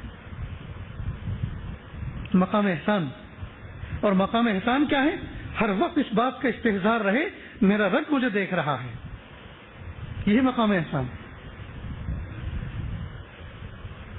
لہذا ایک مومن بندہ کسی ویرانے میں جنگل میں ہے اور کوئی شخص اس کے پاس شراب کی بوتل لے کر جائے اور کہ لو میاں جی بڑی طاقتور بڑی نافع چیز ہے, میں آپ کے لیے لے کر آیا, اس کو شراب کہتے ہیں, تو چھونا تو کیا دیکھنا بھی اس کو پسند نہیں کرے گا مومن. حالانکہ کوئی قانون نافذ کرنے والا ادارہ وہاں موجود نہیں ہے, کوئی پولیس والا وہاں موجود نہیں ہے, کوئی داروگیر کرنے والا وہاں موجود نہیں ہے, لیکن اس مومن بندے کو اتنا پتا ہے کوئی نہیں ہے, میرا رب تو ہے. کوئی نہیں ہے، میرا رب تو ہے. جب یہ کیفیت حاصل ہو جاتی ہے دوستو، اگر ہر مومن کے دل کے اندر یہ کیفیت تیار ہو جائے، یہ کیفیت پیدا ہو جائے، پھر جج کا قلم خطا نہیں کرے گا، وکیل کی زبان غلط ترجمانی نہیں کرے گی، حاکم جھوٹ نہیں بولے گا جی، پھر انصاف نہیں بکے گا، پھر رشوت کا بازار گرم نہیں ہوگا، اس لیے کہ ہر بندے کو اس بات کا استحصال ہے میرا رب مجھے دیکھ رہا ہے. ایک چھوٹے سے بچے کو مسجد کے اندر کوئی اس بات کا احساس دلا دے، تمہارے ابا تمہیں دیکھ رہے ہیں. چھوٹے چھوٹے بچے پیچھے کی صف میں بیٹھ کے شرارت کرتے ہیں، ان شرارت کرنے والے بچوں میں کسی شریر کو کوئی بچہ کان میں کہہ دے تیرے ابا تجھے دیکھ رہے ہیں، تو پہلے تو ایک دم سے ٹھیک ٹھاک ہو جاتا ہے، اور کئی مرتبہ انگلی بھی اٹھاتا ہے جیسے نماز پڑھ رہا ہے، اور پھر دھیرے سے کر کے یوں دیکھتا ہے ابا دیکھ بھی رہے ہیں کہ نہیں دیکھ رہے جی. تو جب بچے کو کوئی اس بات کا احساس دلا دے تیرے ابا تجھے دیکھ رہے ہیں تو بچہ شرارت سے باز آ جاتا ہے. اگر بندوں کو کوئی اس بات کا احساس دلا دے کہ تمہارے ربا تمہیں دیکھ رہے ہیں تو پھر بندے گناہ کریں گے. اسی احساس کی تو ضرورت ہے. یہ دیکھنے کا احساس یہ بہت بڑا، یہ دیکھنے کا احساس جو ہے یہ کوئی معمولی چیز نہیں ہے. یہ جو سی سی کیمرے لگے ہوئے ہیں یہ دیکھنے کا احساس ہی تو پیدا کر رہے ہیں کہ تمہیں کوئی دیکھ رہا ہے، سنبھل کر رہنا، تمہیں کوئی دیکھ رہا ہے. لوگ کہتے ہیں ہمارے یہاں چوری نہیں ہوتی، وہ کیمرے بند کر کے دکھاؤ. امریکہ میں سنا کسی مال کے اندر لائٹ گئی جی تو چند ہی منٹوں میں کروڑوں کا مال صاف ہو گیا. لائٹ گئی، سارا کا سارا سسٹم آف ہو گیا. اس دن پتہ چلا کہ کتنی امانت داری لوگوں میں ہے. یہ امانت داری ذاتی نہیں لغیری ہے، کیمرے کی وجہ سے. تو یہ دیکھنے کا احساس پیدا ہوا ہمارے اندر، میرا رب مجھے دیکھ رہا ہے، میرا اللہ مجھے دیکھ رہا ہے، میرے ساتھ ظلم ہو رہا ہے، ظالم ظلم کر رہا ہے، کوئی بات نہیں، میرا رب مجھے دیکھ رہا ہے. یہ بڑے بڑے جو مظلومین جو ظلم کے پہاڑ سہ کر چلے گئے ان کے اندر یہی احساس تو ان کو جمع رکھتا تھا. یہ بڑے بڑے آزمائشوں سے جو ہمارے جی اس کائنات کے اندر جتنے مظلوم گزرے ہیں جی، جو استقامت کے پہاڑ بن کر رہے اور ظلم سہتے رہے، آخر کوئی تو چیز تھی ان کو جس نے ان کو کھڑا کر رکھا تھا. یہی احساس، اگر جو دنیا ظلم کر رہی ہے لیکن میرا رب مجھے دیکھ رہا ہے، میرا رب مجھے دیکھ رہا ہے. اور وہ ظالم کو بھی جانتا ہے، مظلوم کو بھی جانتا ہے، وہ اس کی جزا بھی جانتا ہے، اس کی سزا بھی جانتا ہے. اور آج کی دنیا اور آج کی عدالت میں چاہے میں ناکام ہو جاؤں لیکن قیامت کے دن ایک عدالت قائم ہونے والی ہے، وہاں دودھ کا دودھ اور پانی کا پانی ہو جائے گا. تو جنوں کے اندر، جن کی طبیعتوں کے اندر یہ احساس جتنا زیادہ تھا، اللہ تعالیٰ نے ان کو اتنا بہادر اور ان کو اتنا جمع مرد بنایا تھا، اگرچہ وہ 13 سال کی عمر میں تھے. اور یہ ہمارے اکابر مشائخ آج کے دور میں بھی اور ماضی میں بھی جو بھی اس طرح سے کھڑے ہوئے ہیں ان کے اندر یہی پاور تو کام کر رہی ہے، یہی پاور تو کام کر رہی ہے. یہ احساس ذمہ داری کہ اللہ نے میرے ذمہ کچھ کام لگایا ہے اور اللہ دیکھ رہے ہیں، اور اللہ نے ہمیں اسباب کی دنیا میں پیدا فرمایا، لہذا دارالاسباب میں رہتے ہوئے ہمیں اسباب اختیار کرنا ہے اور نظر نتیجے کی مسبب الاسباب پہ رکھنی. دوستو اس گرو کو بھی سمجھنے کی ضرورت ہے. ہم دنیا میں دارالاسباب کے اندر پیدا ہوئے، اسباب ہم ضرور اختیار کریں، اسباب اختیار کریں، لیکن نظر مسبب الاسباب پہ رکھیں، نظر مسبب الاسباب. تو اسباب کو اختیار کر کے نظر مسبب الاسباب پہ رکھنا یہ ہے توکل، اور اسباب کو ترک کر کے نظر مسبب الاسباب پہ رکھنا یہ توکل نہیں، یہ تعطل ہے، بیکاری ہے. ایک آدمی اور اللہ دیکھ رہے ہیں اور اللہ نے ہمیں اسباب کرے کہ دنیا میں پیدا فرمایا. بزرگان دین بستی میں آئے، سب سے وقت لے کہ حضرت دعا کرنا، حضرت اللہ پاک مجھے بیٹا عطا فرما دیں. اور یہ پوچھے بیٹا شادی کب ہوئی؟ دیکھیے شادی تو نہیں ہوئی. تو کیا دماغ خراب ہے؟ ہاتھ رگڑنے سے بچہ ہو جائے گا؟ تو اس کے لیے اسباب اختیار کرے، نکاح کرے، تنہائی کی ملاقاتیں رکھے تو اللہ پاک فضل فرمائیں گے. یہی ترتیب ہے، یہی ترتیب ہے. تو اللہ پاک نے جو اسباب بنائے ہیں ان اسبابوں کو اختیار کرنا یہ بھی تو عبودیت ہے، یہ بھی تو عبودیت ہے. بندہ اپنے آپ کو کمزور ظاہر کرے، اسباب اختیار کرے جی، اور پھر ان اسباب کے نتیجے اللہ پر چھوڑ دے. بھائی دکان کرائے پہ لینا یا خریدنا یہ اسباب ہیں، پھر دکان کے اندر مال رکھنا یہ اسباب ہیں، پھر کاؤنٹر پر بیٹھنا، شٹر کھولنا، روزانہ صبح سے شام تک بیٹھنا یہ اسباب ہیں. بس اتنے اسباب اختیار کرے، ہمارے اختیار میں اتنا ہی ہے. تو جتنا ہمارے اختیار میں ہے اس اختیار کو استعمال کریں، اور پھر جتنا اللہ کے اختیار میں اس پر چھوڑ دیں۔ اتنا ہمارے اختیار میں تھا، ہم نے اختیار استعمال کیا، اب بقیہ ہم نے چھوڑ دیا۔ اب اللہ تعالیٰ لوگوں کے دلوں کے اندر تقاضے پیدا کریں گے، فلاں نے نئی دکان کھولی ہے، جاؤ وہاں سے مال لو۔ اب لوگ آنا شروع ہوں گے۔ تو ہم اسباب کو اختیار ضرور کریں، اور اچھے سے اچھے اسباب اختیار کریں، مضبوط سے مضبوط اسباب اختیار کریں، اور نظر مسبب الاسباب پہ رکھیں، اسباب پہ نہیں رکھیں۔ یہ ہے مومن کی شان، یہ ہے مومن کی شان۔ تو اللہ پاک نے جتنے احکام ہماری طرف متوجہ فرمائے، ان احکام کو ہم اپنائیں حضور پاک صلی اللہ علیہ وسلم کے طریقے کے مطابق، اور اللہ تعالیٰ سے مدد مانگیں۔ جی، دعاؤں کے ذریعے سے اللہ تعالیٰ کا قرب حاصل کریں، اللہ تعالیٰ دنیا کے ہر میدان میں کامیاب فرمائیں گے، اور مرنے کے بعد پھر جنت ہمارا ٹھکانہ ہے، جنت ہمارا ٹھکانہ ہے۔ لہذا کسی کہنے والے نے کہا دنیا کام کی جگہ ہے، قبر آرام کی جگہ ہے، اور جنت عیش کی جگہ ہے۔ دنیا کام کی جگہ ہے، قبر آرام کی جگہ ہے، اور جنت عیش کی جگہ ہے۔ یہاں کریں، کر کر کے تھکیں اور تھک تھک کے کریں، کر کر کے تھکیں اور تھک تھک کے کریں۔ آدمی نیک کام کرتا ہے اور تھکتا ہے، تھوڑا سا فریش ہوتا ہے، سوتا ہے، فریش ہو کے اٹھتا ہے، تھکن دور ہو جاتی ہے، اجر باقی رہتا ہے۔ پھر سنیں، آدمی نیک کام کرتا ہے اور تھکتا ہے، تھکن تو تھوڑا آرام کر کے دور ہو جاتی ہے، لیکن نیکی باقی رہ جاتی ہے ہمیشہ ہمیشہ کے لیے۔ آدمی گناہ کرتا ہے اور مزہ پاتا ہے، مزہ تو تھوڑی دیر میں ختم ہو جاتا ہے، گناہ باقی رہ جاتا ہے۔ عقل مند وہ ہے جو باقی رہنے والے پر غور کرے کہ باقی رہنے والا نفع ہے یا نقصان ہے۔ اگر نفع ہے تو اس کے لیے محنتیں کرے، اور اگر نقصان ہے تو نہیں، ان کاموں کو چھوڑ دے۔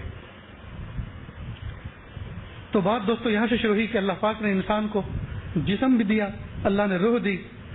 جسم کی صحت کے لیے، اس کی قوت کے لیے، اس کی فٹنس کے لیے ہم رات دن محنتیں کر رہے ہیں، کما رہے ہیں، کھا رہے ہیں، پی رہے ہیں، علاج کر رہے ہیں، ہر چیز کا اس کی راحت کا خیال کر رہے ہیں، لیکن جو روح ہے اس روح پہ اس کا تھوڑا سا بھی حصہ ہم جتنا جسم پہ لگا رہے ہیں اتنا حصہ بھی اس کا تھوڑا سا ہم روح پر خرچ نہیں کر پا رہے۔ ضرورت ہے اس بات کی ہم روحانی اعمال انجام دیں۔ اب روحانی اعمال سے مراد تعویذ گنڈے کی تعلیم میں نہیں دے رہا آپ کو کہ آپ دریا کے کنارے جا کے چلہ کشی کریں اور تعویذ گنڈے والی محنت، اور آج کے بعد یہ کہیں کہ آج سے حضرت مولانا سجاد صاحب نعمانی دامت برکاتہم کی جگہ کوئی نئے مولوی صاحب آئے تھے، وہ یہ کہہ رہے اعمال کرو، عمل کرو، تو ذرا کوئی عامل بتاؤ ذرا اچھا سا۔ مجھ سے کسی نے پوچھا کہ کوئی اچھا سا عامل ہے کہ نہیں، میں کہا دیکھو اصلی شہد اور اصلی عامل کا آج تک کوئی پتہ نہیں بتا سکا، اصلی شہد کون سا اور اصلی عامل کون سا۔ عجیب بات ہے، عامل کی لکھی ہوئی ایک چھوٹی سی پرچی پر ایک آیت، یہ آیت کا کوئی حصہ جس کے کچھ نمبرات کچھ ہند سے لکھے ہوئے، اس پر یقین ہے، اور اتنا موٹا قرآن پاک 30 پارے والا، اس پر یقین نہیں ہے۔ یہ ایمان کی کمزوری نہیں، عقیدے کی کمزوری نہیں تو اور کیا ہے دوستو؟ نہیں، جناتوں سے ڈرتے ہیں، اللہ سے نہیں ڈرتے۔ تو یہ دوستو شرک خفی اور جلی میں داخل ہوتا ہے کہ نہیں، کہ جناتوں سے ڈرتے، اللہ سے نہیں ڈرتے۔ جناتوں سے ہونے کا یقین ہے، جناتوں سے ہونے کا یقین ہے، اللہ سے ہونے کا یقین نہیں۔ ہائے ہائے دوستو، روحانیت کا جنازہ نکل چکا ہے۔ روزانہ ہم تجدید ایمان کریں، صبح کو، شام کو، دوپہر کو تکیہ کلام بنانے، لا الہ الا اللہ محمد رسول اللہ، آمنت باللہ وما جاء به رسول صلی اللہ علیہ وسلم، اللہ نے ایمان لایا جی آپ پر، اور محبوب صلی اللہ علیہ وسلم جو لے کر آئے اس پوری شریعت پر، اللہ میرے ایمان کو قبول کر لیجیے۔ محبوب فرما رہے ہیں سیاتی زمان فیہ فتن کقطع اللیل المظلم یصبح الرجل مؤمنا ویمسی کافرا ویمسی مؤمنا یصبح کافرا حتی یبیع دینہ بعرض من الدنیا قلیل، او کما قال علیہ الصلوۃ والسلام۔ ہم قریب ایسا دور آئے گا جس میں فتنے ہوں گے، اور فتنے کیسے ہوں گے؟ جیسے اندھیری رات کے ٹکڑے، کہ مغرب کے وقت کچھ کم اندھیرا، عشاء کے وقت کچھ زیادہ اندھیرا، رات کے 12 بجے فل ڈارک، جی گھٹا ٹوپ تاریکی۔ تو جیسے رات کا ہر آنے والا ٹکڑا پچھلے ٹکڑے کے مقابلے میں زیادہ ڈارک، زیادہ گہرا ہوتا ہے، ایسے فتنے آئیں گے، ہر آنے والا فتنہ جی موجودہ فتنے کے مقابلے میں بڑھا ہوا ہوگا۔ دوستو کتنے فتنے، کتنے فتنے، اس لیے ایک دعا کریں کہ پیارے اللہ فتنے میں پھنسنے سے بچائیے اور مجھے فتنہ بننے سے بچائیے۔ 2-4 دن سے اس عاجز نے یہ دعا کرنی شروع کی، اللہ فتنے میں پھنسنے سے بچائیے، فتنے میں مبتلا ہونے سے بچائیے اور میری ذات کو فتنہ بننے سے بچائیے. یا اللہ میں کسی کا فتنہ نہ، میں کسی کے لیے فتنہ نہ بنوں. آج گھر بیٹھے آدمی فتنہ بن رہا ہے، شریعت پر عمل نہیں، اہل شریعت کے ساتھ تعلق نہیں، بڑوں کے سامنے اپنے آپ کو چھوٹا بنانا سیکھا نہیں، ان کی سننا سیکھا نہیں، کچھ بولنا آ گیا، کچھ لکھنا آ گیا، کچھ پڑھنا آ گیا، جی بس سمجھتے ہیں کہ مجھ سے بڑا کوئی نہیں. اس لیے دوستو اللہ تعالیٰ سے یہ دعا مانگے کہ پیارے اللہ فتنے میں پھنسنے سے بچائیے اور فتنہ بننے سے بچائیے. اور وقت نکالیں دوستو، ترتیب بنائیں زندگی کی. اب نہیں بنائیں گے تو کبھی نہیں بنا سکتے. کب بنائیں گے؟ صحت ہے، پتہ نہیں کس وقت یہ صحت کی نعمت ہم سے چھن جائے. محبوب صلی اللہ علیہ وسلم نے فرمایا نعمتان مغبون فیہما کثیر من الناس الصحۃ والفراغ، کہ دو نعمتیں ایسی ہیں جس کے بارے میں اکثر لوگ دھوکہ کھائے ہوئے ہیں. ایک صحت، ہیلتھ، صحت تندرستی، اور دوسرا فراغت، یعنی خرچوں کا کوئی ٹینشن آدمی کے اوپر نہ ہو. فراغت، فارغ البالی. جی بہت سارے ماشاءاللہ ہم میں سے ایسے ہیں، بچے جوان ہو چکے، کاروبار سنبھال لیا، ابا فارغ ہو چکے. یا بچے چھوٹے چھوٹے ہیں لیکن ابا کو اللہ نے ایسی فراغت دی ہے، دکان کرائے پہ چلتی ہے، مکان کرائے پہ چلتے ہیں، ان کی آمدنی آتی ہے، اس سے گھر کے اخراجات پورے ہوتے ہیں. یہ کھیتی باڑی ہے، نوکر چاہ کر رکھے ہوئے، وہ محنت کر رہے ہیں، اللہ تعالیٰ اس کی فصل کا جی حساب اللہ پاک عطا فرماتے ہیں. تو عافیت کے ساتھ اللہ نے روزی کے بہت سارے سورس آف انکم عطا فرما رکھے ہیں. تو فراغت ہم میں سے بہت سو کے پاس، تو فراغت اور صحت یہ دو نعمتیں ایسی ہیں جس کے بارے میں اکثر لوگ دھوکہ کھائے ہوئے. کس طرح سے کہ آدمی سمجھتا ہے فراغت ہے، کوئی بات نہیں، بعد میں کر لیں گے، بعد میں کر لیں گے. مثلا نماز ہے، عصر کی نماز ہے، ظہر کی نماز، تو شیطان یوں نہیں کہتا چھوڑ دو آج کی نماز، یہ نہیں کہتا چھوڑ، کہ نماز تو پڑھنی ہے نا، نماز تو پڑھنی ہے، اس کے بغیر کیسے جی سکتے. جی بہت اچھے انداز سے سمجھاتا ہے نفس اور شیطان، نماز تو پڑھنی ہے، اپن اس کے بغیر رہ کیسے سکتے. لہذا پڑھیں گے، لیکن وسعت ہے نا، اللہ پاک نے وسعت دی ہے. دیکھو اللہ کتنے کریم ہیں، اللہ کتنے رحیم ہیں. فوراً یہ نہیں کہا اذان کا نماز کا وقت شروع ہوتے کے ساتھ ہی پڑھ ڈالو، بلکہ وسعت رکھی ہے، تو اس وسعت سے فائدہ اٹھاتے ہیں، آرام سے پڑھیں گے. اب 15-20 منٹ باقی، اچانک کوئی ایسی خبر آئی کہ تابڑ توڑ گاڑی لے کے دوڑنا پڑا، نماز غائب. تو فراغت اللہ رب العزت نے ایک نعمت بنائی ہے، اس نعمت کو صحیح انداز سے استعمال کریں تب تو یہ نعمت ہے، ورنہ ہاتھ سے نکل جائے گی. ضروری نہیں ہے کہ جو فراغت اس وقت ہے آئندہ بھی یہ رہے. کئی مرتبہ نماز پڑھنے کا موقع ہے، بہترین واش روم بھی ہے، باتھ روم بھی ہے، وضو خانہ ہے، پنکھا ہے، ایئر کنڈیشن ماحول ہے، سب کچھ ہے، یہاں نماز نہیں پڑھے، گاڑی اٹھاؤ چلو، وقت تو لمبا ہے نا، آگے پڑھیں گے. اب آگے ہائی وے پہ پہنچے تو جو گھر میں ایئر کنڈیشن میں نہ پڑھ سکے وہ ہائی وے پڑھے گا. وہاں ٹریفک میں پھنس گئے، ارے یار نماز تو پڑھنی تھی لیکن اب تو کوئی جگہ نہیں، چلو اللہ غفور الرحیم ہے. تو اللہ تو غفور الرحیم ہے، وہ تو تمہارے کہنے سے بھی زیادہ غفور الرحیم ہے، لیکن اس نے کچھ کہا ہے وہ کرو نا بھائی. تو اس لیے بات سمجھ میں آ رہی ہے دوستو. تو ہم اپنی زندگی کی ایک ترتیب بنائیں.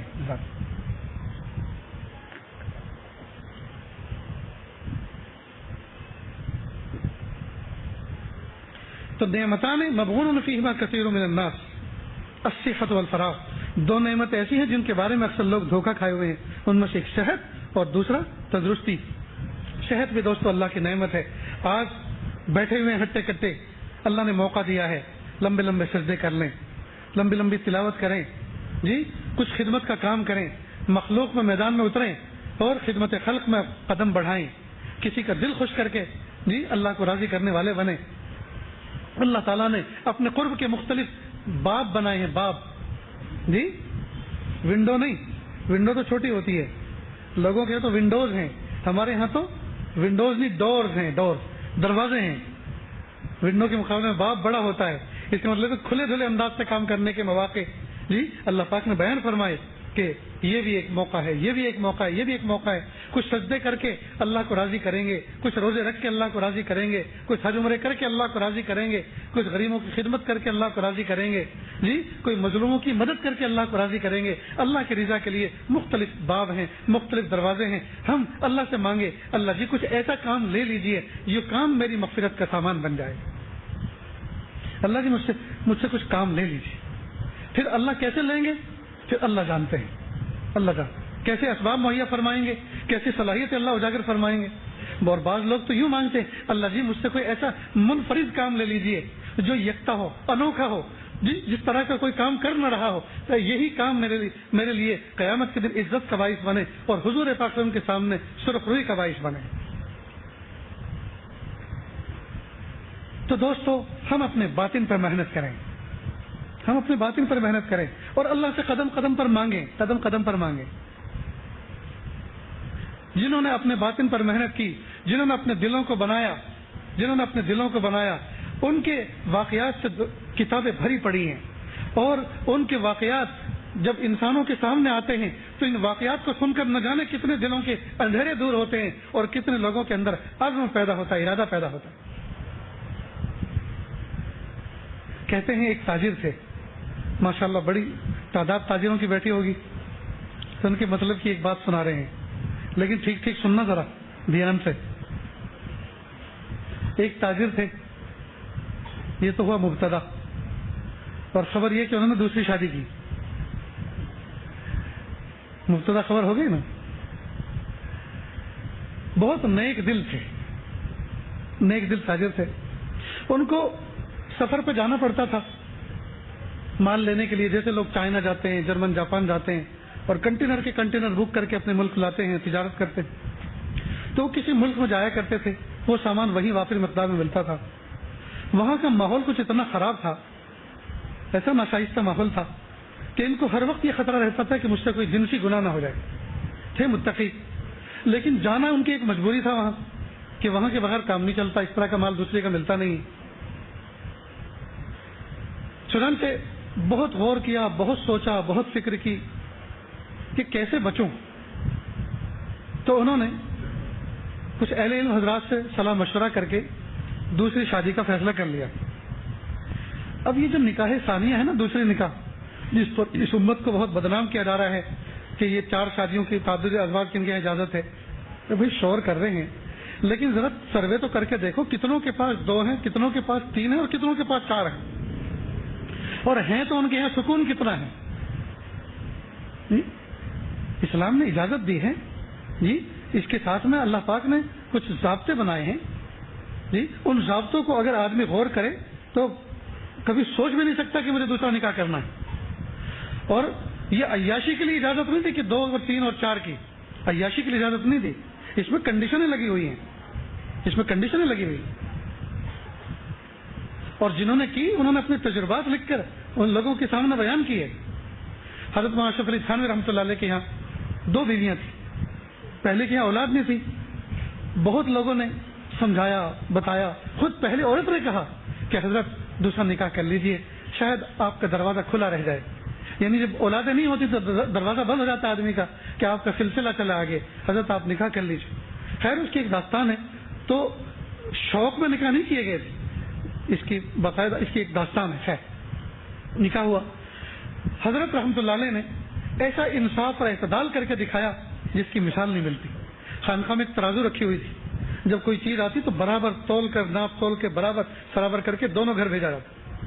ایک مرتبہ ایک کسان کے یہاں سے یا کوئی شخص خرید کے لائے 2 تربوز، اور اللہ کی شان، دونوں تربوز کا رنگ بھی ایک اور وزن بھی ایک، پلڑے میں رکھا، دونوں کو تول کر دیکھا تو بالکل سیم برابر۔ تو سیدھی بات تھی کہ ایک کو ایک کے گھر پہنچا دے، دوسرے کو دوسرے کے گھر۔ حضرت نے کہا نہیں، دونوں کو برابر کاٹو، آدھا اس کا اس کے گھر، آدھا اس کا، باقی آدھا اس کا اس کے گھر۔ کسی نے کہا حضرت ایسا کیوں؟ کہ ہو سکتا ہے ایک پھیکا ہو ایک میٹھا ہو، تو دونوں کے گھر پھیکا بھی جائے اور میٹھا بھی جائے۔ اللہ اکبر کبیرہ۔ فرمایا کرتے تھے ظرافت میں کہ اگر کسی کے یہاں 2 ہو تو تیسرا گھر ضرور بنا کے رکھے، اگر دونوں گھر سے نکال دے تو تیسرے گھر میں چپ چاپ آنکھیں موند کے سو جایا کرے۔ جب تقویٰ اور دین دل کے اندر پیدا ہوتا ہے تب ایسے واقعات وجود۔ اب اس تاجر نے ان بہت ساری مصلحتوں کے پیش نظر اس نے نکاح کیا اور سیکریٹ کیا، یعنی پہلے والی کو پتہ نہ چلے۔ دوستو، جب تقویٰ اور دین دل کے اندر پیدا ہوتا ہے تب ایسے واقعات وجود میں آتے ہیں۔ اللہ کی شان، اگرچہ اس نے بہت سیکریٹ کیا تھا، خاموشی کے ساتھ یہ نکاح کیا تھا، لیکن پتہ نہیں کس طرح سے فرشتوں نے خبر دی یا جناتوں نے خبر دی، پہلے والی کو پتہ چل گیا۔ اب اس کو خوشبو آئی یا بدبو آئی، بہرحال لیکن ہو گیا راز، سیکریٹ اوپن ہو گیا۔ لیکن وہ بھی صاحب نسبت تھی، اللہ والی تھی، نیک دل خاتون تھی. اس نے سوچا میرے شوہر نے نکاح ہی تو کیا ہے، منہ تو کالا نہیں کیا. اور میں جانتی ہوں اگر میں بھی نہ جانوں اپنے شوہر کو تو کون جانے گا. میں جانتی ہوں وہ کتنا تہجد گزار ہے، کتنا نیکوکار ہے، کتنا پرہیزگار ہے، کتنا انصاف کرنے والا ہے. ظاہر ہے اگر اس نے کیا ہے تو اس کو کوئی ضرورت تھی تبھی تو کیا ہے. اور مجھ سے چھپا کر کیا، چھپا کر اس لیے کیا تھا کہ میرے دل کو تکلیف نہ پہنچے. وہ میری کمزوری کو بھی جانتا ہے. یہ سارے چیزوں پہ غور کر کے ٹھنڈے دل سے برداشت کر گئی کہ جب شوہر نے نہیں بتایا تو میں بھی اس کے سیکریٹ کو اوپن کر کے اس کو کیوں شرمندہ کروں، لہذا میں نہیں بتاتی. جب مجھے پورا وقت دیتا ہے، محبت دیتا ہے، مال پیسے کا خیال رکھتا ہے، ہر ضرورت پوری کرتا ہے، تو جب میرے حقوق میں کوئی کمی نہیں تو خواہ خواہ یہ ٹاپک چھیڑ کر، یہ ایشو چھیڑ کر جی کیوں خواہ خواہ اپنا مزہ خراب کروں زندگی کا اور ان کو شرمندہ کروں. لہذا ٹھنڈے کے لہجے برداشت کر گئی. اللہ کی شان ایک لمبی مدت تک یہ معاملہ اسی طرح سے چلتا رہا، راز میں رہا. اللہ کی شان ایک لمبی مدت کے بعد شوہر کا انتقال ہو گیا. اولاد نہ اس کے تھی نہ اس کے تھی. جب انتقال ہوا تو یہ پہلے والی عورت کے گھر میں انتقال ہوا وطن میں. اس نے کسی مفتی کو بلایا، پردے کے پیچھے بیٹھ کر کہا مفتی صاحب میرے خاوند کی ایک اور بیوی ہیں جو پردیش میں کسی دوسرے ملک میں رہتی ہیں. اب اتنا کیش چھوڑ کر گئے ہیں اور اتنی جائیداد چھوڑ کر گئے ہیں، شریعت کی روح سے اس کو کیسے تقسیم کروں. انہوں نے پورا نظام حساب بتایا کہ اس کی قیمت لگاؤ اور قیمت لگا کے اس کا کیش بناؤ، اور اس گھر کو تو ٹکڑے کر کے وہاں پہنچایا نہیں جا سکتا، لہذا اس کا کیش پہنچا دو. اب وہ کیش ایک بیگ کے اندر پیک کیا گیا اور ایک امانت دار شخص کو ہائر کیا اور کہا کہ ہم آپ کو اتنا کچھ دیں گے. ہمارے ایک سوتن فلاں ملک میں، ہمارے مرحوم شوہر کی بیوی فلاں ملک میں رہتی ہے، آپ ہمارا ان کو سلام پہنچا دیں اور ان کو یہ دکھ بھری خبر بھی پہنچا دیں کہ آپ کے شوہر کا انتقال ہو گیا، آپ عدت میں بیٹھ جائیں، عدت گزار لیں، اور یہ مال بھی پہنچا دیں کہ یہ شوہر کا ترکہ ہے. اللہ کی شان، یہ آدمی اس مال کو لے کر گیا. سوچنے کی بات ہے دوستو، اگر یہ عورت نہ بھیجتی تو کوئی اس کا ہاتھ پکڑنے والا تھا، لیکن چونکہ خوف خدا تھا، دل کے اندر روحانیت مضبوط تھی، دل بیدار تھا، اللہ کی ذات سے باخبر تھا، اس لیے وہ سمجھ رہی تھی کہ آگے سے دنیا میں کسی کو پتہ نہیں ہے، لیکن میرا رب کو تو مجھے جانتا ہے، میرے رب کو تو پتہ ہے. اللہ کی شان، یہ شخص وہاں پہنچا، دروازے پہ دستک دی. میں نے پوچھا کون؟ کہ میں فلاں ابن فلاں جگہ سے آیا ہوں. کہ کیسے آنا ہوا؟ کہ ایک دکھ بھری درد بھری خبر سنانا چاہتا ہوں. کہ وہ کیا؟ کہ آپ کے شوہر کا انتقال ہو گیا ہے. کہ انا للہ و انا الیہ راجعون. رونا شروع کر دیا. تھوڑی دیر کے بعد کہا آپ کی شوکن نے آپ کو سلام بھجوایا ہے، سلام قبول فرمائیں، اور یہ بیگ میں آگے بڑھا رہا ہوں پردے کے، اس کو قبول فرما لیں اور مجھے کوئی دستاویز لکھ کر دے دیں کہ یہ مال آپ کو مل گیا تاکہ میں یہ پروف ان کو پہنچا سکوں. یہ آپ کے شوہر کا ترکہ ہے جو آپ کی شوکن نے آپ کو بھیجا.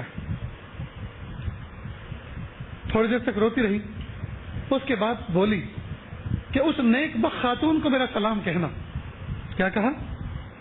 اس نیک بخت خاتون کو میرا سلام کہنا اور یوں کہنا کہ میرے شوہر جب لاسٹ ٹائم آئے تھے، آخری وقت آئے تھے، تو وہ ان کو کچھ ایسا محسوس ہو رہا تھا کہ شاید اب دوبارہ زندگی وفا کرنے والی نہیں ہے، دوبارہ زندگی میں میری ملاقات نہیں ہو سکے گی، یہاں نہیں آ سکوں گا. لہذا چلتے ہوئے انہوں نے میرے سامنے اس بات کو ظاہر کیا کہ پیاری مجھے ایسا لگ رہا ہے کہ زندگی میں اب دوبارہ ملاقات نہیں ہوگی، میں اپنے اندر کچھ کمزوری محسوس کر رہا ہوں اور میری صحت ٹھیک نہیں ہے، لہذا میں آپ کو طلاق دے کر جاتا ہوں تاکہ آپ بقیہ زندگی کسی اور کے ساتھ گزار لو، اور کافی سارا مجھے مال پیسہ دیا تاکہ مجھے کوئی تکلیف نہ رہے. لہذا جس وقت وہ یہاں سے گئے تو مجھے طلاق دے کر گئے، جس وقت ان کا انتقال ہوا میں ان کے نکاح میں نہیں تھی، لہذا اس مال میں بھی میرا حصہ نہیں ہے، یہ انہی کو بھیج دیجیے، انہی کے لیے واپس لے کر جائیے. دوستو اگر پہلے والی نہ بھیجتی تو کوئی پوچھنے والا تھا، اور دوسرے والی اگر واپس نہ کرتی تو کوئی پکڑنے والا تھا جی. لیکن چونکہ دونوں کا دل آباد تھا تو اللہ رب العزت نے یہ واقعہ وجود بخشا، اور آج ہم یہ بیٹھ کر سنا رہے ہیں آپ کو. تو جب دل روشن ہوتے ہیں، دلوں کے اندر امانت داری ہوتی ہے اور دل اس بات سے باخبر ہوتے ہیں کہ دنیا چاہے نہ دیکھ رہی ہو، رب تو دیکھ رہی ہیں، پھر ایسے روشن واقعات وجود میں آتے ہیں۔ اس لیے دوستو، ہم اپنے دل پر کچھ محنت کریں، ہم اپنے باطن پر محنت کریں، ہم اپنی روح پر محنت کریں، ہم اپنے اللہ کو راضی کریں۔ خدا کی قسم، دنیا والے بھی ہم سے خوش ہو جائیں گے اور آسمان والے بھی ہم سے خوش ہو جائیں گے، دونوں جہان کے اندر ہم جنت کے مزے پائیں گے۔ آج ہم پریشان اس لیے ہیں، کچھ نہ کچھ ہم سے مسٹیک ہو رہی ہے، کچھ نہ کچھ ہم سے غلطی ہو رہی ہے، ہم جو ہے ہلکا پھلکے دین پر عمل کر رہے ہیں، نماز اس لیے پڑھ رہے ہیں کہ لوگوں کے سامنے نماز نہیں پڑھیں گے تو نمازی نہیں کہلائیں گے۔ نہیں، کسی نے کہا لوگوں نے مجھے شہر کا قاضی بنا دیا، اس حادثے نے مجھ کو نمازی بنا دیا۔ تو نماز تو ہم اس لیے پڑھ رہے ہیں، حج کر کے آئے ہیں، نماز نہیں پڑھیں گے تو کیا حاجی صاحب نماز نہیں پڑھتے؟ جی، جماعت میں جا کر آئے ہیں، لوگ کہیں گے جماعت میں جا کر آئے، وقت لگا کر آئے اور نماز نہیں پڑھتے۔ خانقاہ جا کر آئے، کہ وہاں جاتے تم، آتے جاتے اور تم نماز نہیں پڑھتے، یہ تو مجبوری میں پڑھی جا رہی، تو مجبوری میں پڑھی جا رہی۔ نہیں، کسی مجبوری سے نہیں، کسی ریاکاری کے جذبے سے نہیں، اخلاص کے ساتھ، اخلاص کے ساتھ۔ اللہ پاک نے ہمیں اخلاص کے ساتھ عمل کا حکم دیا، جیسے میں نے آپ کے سامنے آیت پڑھی شروع میں، وَمَا أُمِرُوا إِلَّا لِيَعْبُدُوا اللَّهَ مُخْلِصِينَ لَهُ الدِّينَ۔ ہم خالص اخلاص کے ساتھ اللہ کی رضا کے لیے، اس اخلاص کسے کہتے ہیں؟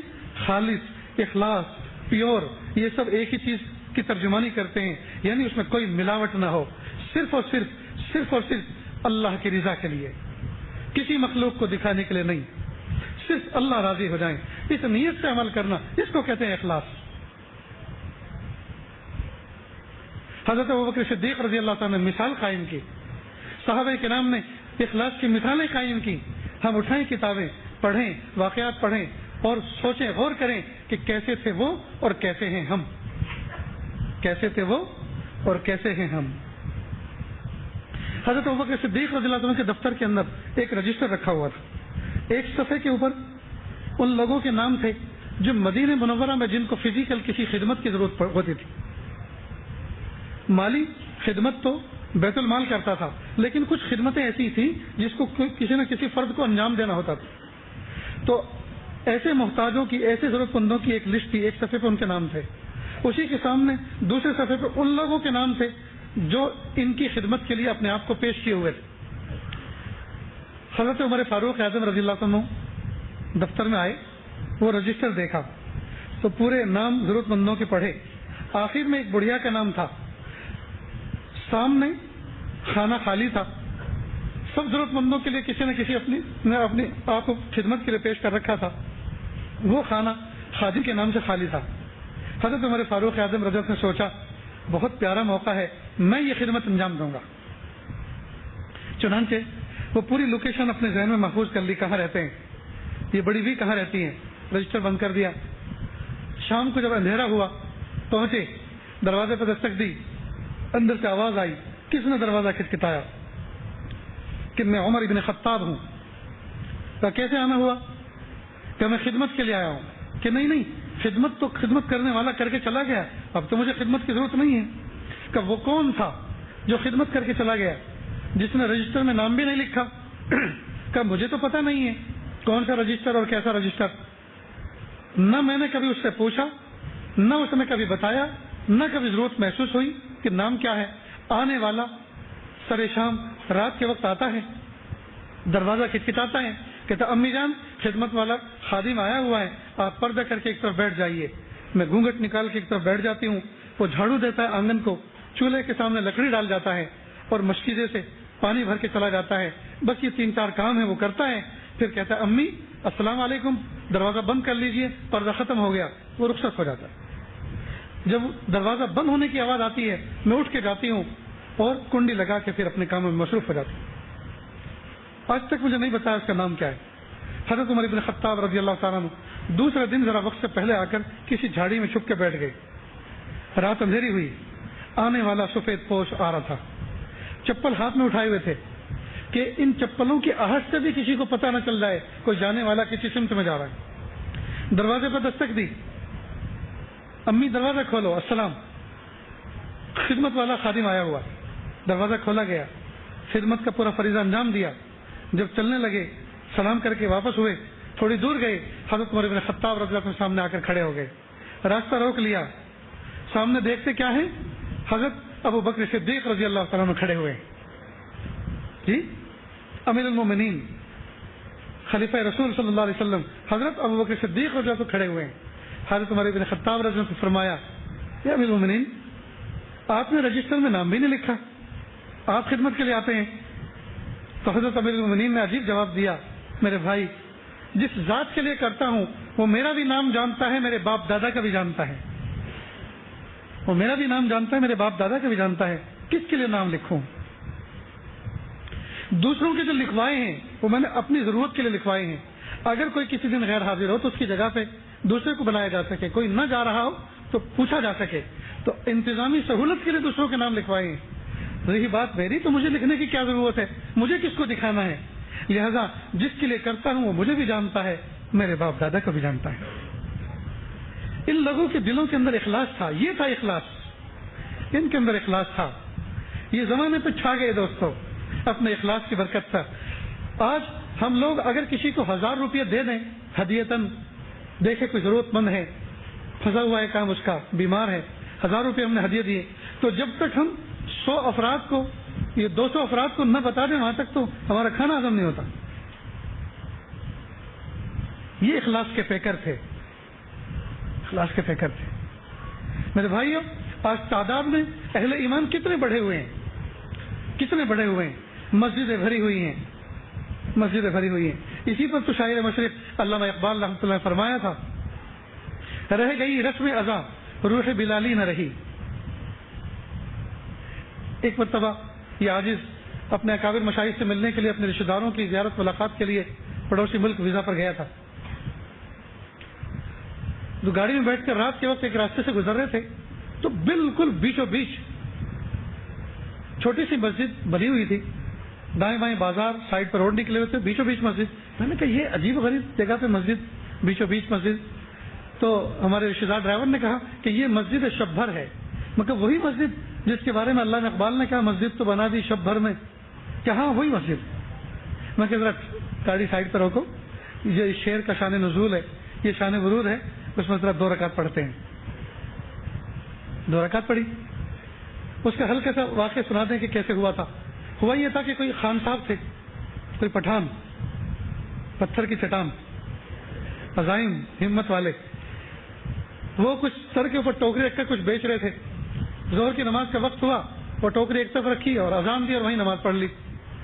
تو اس زمانے میں یہ متحدہ ملک تھا, تو لوگوں نے اعتراض کیا, دوسرے مذہب کے لوگوں نے کہ یہ کیا تم نے یہاں نماز پڑھی, یہ کوئی نماز کی جگہ ہے, کہیں اور پڑھتے, یہ ہے وہ. اب وہ اڑ گئے, تو کہا کہ ہم نے نماز پڑھ لی, بس ختم, خلاص. اب تو میں زیادہ ہوئی, یہاں تک کہ معاملہ پولیس چوکی پہنچا. شام ہو گئی تھی اور انہوں نے کہا کہ دیکھو بھائی اب شام ہو گئی ہے, ہم بھی ڈیوٹی کر کے تھکے ہوئے ہیں, آپ ذرا لڑائی جھگڑے مت کرو, سکون سے رہو, کل چل کر موقع واردات پر آئیں گے, وہاں جا کے پھر دیکھیں گے, پھر فیصلہ کریں گے. اب یہ جوش میں سے انہوں نے کہا وہ کیا فیصلہ کریں گے, جدھر ہم نے نماز پڑھی وہ بس نیچے سے لے کر اوپر تک مسجد ہو گئی ادھر. اب رات بھر میں محنت کر کے سارے پٹھان جمع ہوئے اور مسجد کھڑی کر دی. صبح سویرے علامہ اقبال رحمۃ اللہ علیہ ایک بڑا گاڑی میں کالج کی طرف جا رہے تھے پڑھانے کے لیے, تو پیچھے کی طرف منہ کر کے بیٹھے ہوئے تھے. تو وہ جو گھوڑا چلانے والا تھا اس سے کہا بھائی یہ کیا, کہ یہ مسجد, کہ یہ کب بنی, کہ شب بھر میں. تو مسجد تو بنا دی شب بھر میں ایمان کی حرارت والوں نے, من اپنا پرانا پاپی ہے برسوں میں نمازی بن نہ سکا. اقبال بڑا اپدیشک ہے, من باتوں میں موہ لیتا ہے, گفتار کا غازی بن تو گیا, کردار کا غازی بن نہ سکا. اسی علامہ اقبال نے کیا عجیب, جی کیا عجیب بات کہی دوستو, اللہ اکبر. یہ علامہ اقبال بڑے عجیب تھے. میں نے ان کا وہ کمرہ بھی دیکھا جس مکان کے اندر رات بھر جاگ کر یہ تلاوت کرتے تھے, اور خادم لکھتے ہیں کہ اکثر و بیشتر مجھے قرآن پاک دھوپ میں سکھانا پڑتا تھا, آنسوؤں سے تر ہو جایا کرتا تھا. اور ان کا مصلی جس پر یہ عبادت کرتے تھے, میں نے ہاتھ لگا کے چھو کر دیکھا ہے اس کو. اللہ اکبر, کیا اللہ پاک نے ان کو دل عطا فرمایا تھا. انہوں نے کہا مسجدیں رہ گئی رسم اذاں روح بلالی نہ رہی. جی آج اذانیں ہوتی ہیں شہروں کے اندر دوستو, شرم آتی ہے, شرم آتی ہے. پتہ نہیں لگتا ہے اذان ہو رہی ہے, قوالی ہو رہی ہے, حی علی الفلاح حی علی الفلاح، اتنا دونوں یہی پتہ نہیں چلتا فلاح ہو رہا ہے یا فلاح ہو رہا ہے. کہا رہ گئی رسم ازاں روح بلالی نہ رہی، فلسفہ رہ گیا تلقین غزالی نہ رہی، مسجد مرثیہ خواہیں کہ نمازی نہ رہے. اب سوال ہوتا ہے کہ مسجد مرثیہ کہاں پڑھ رہی ہیں؟ نمازی نہیں رہے. مسجدیں اتنی کھل ہیں کہ مسجدوں کے باہر راستے جام ہو جاتے ہیں. کہا مسجد مرثیہ خواہیں کہ نمازی نہ رہے، یعنی وہ صاحب اوصاف حجازی نہ رہے. نمازی تو بہت ہیں، ڈھیر سارے ہیں، لیکن صاحب اوصاف حجازی نہ رہے. جی جن کے سجدوں پر زمین رشک کیا کرتی تھی. کوئی آیا تھا سجدہ کرنے والا مجھ پر، جن کی زمینوں کی قسمت سج جایا کرتی تھی جن کے سجدوں سے، وہ ایسی صفات والے سجدہ کرنے والے کہاں ہیں؟ میرے بھائیو، آج کی مجلس کا موضوع بس یہی تھا کہ ہم اپنے عمل پر کھڑے ہوں، ہم اپنی روح کی خبر لیں، ہم اپنے دل کی خبر لیں، ہم مکمل دین پر عمل کریں، ہم اپنے ظاہر اور باطن کی تربیت اور اپنے ظاہر و باطن کی اصلاح کی فکر کریں. دوستو پھر انشاءاللہ ثم انشاءاللہ یہ مستقبل ہمارا ہے. ہم صالح مومن بن کے زندگی گزاریں، صالح مومن بن کے زندگی گزاریں. جی خیر الناس من ينفع الناس، بہترین انسان وہ ہے جو کسی دوسرے کو نفع پہنچا دے. آج ہماری ذات سے نہ ہمیں خود نفع ہو رہا ہے نہ کسی دوسرے کو نفع ہو رہا ہے. آج ہم نالی کے پتھر بنے ہوئے ہیں، کھیتوں کے اندر پانی دینے کے لیے جو نالی ہوتی ہے، کئی مرتبہ اس میں پتھر اٹک جاتا ہے، پتھر گر جاتا ہے. وہ پتھر نہ خود پانی پیتا ہے، نہ آگے کھیت کی طرف پاس دیتا ہے، نہ جانے دیتا ہے. ہم نالی کے پتھر بنے ہوئے ہیں، نہ دین پر خود عمل کر رہے ہیں نہ دوسروں کو موقع دے رہے ہیں.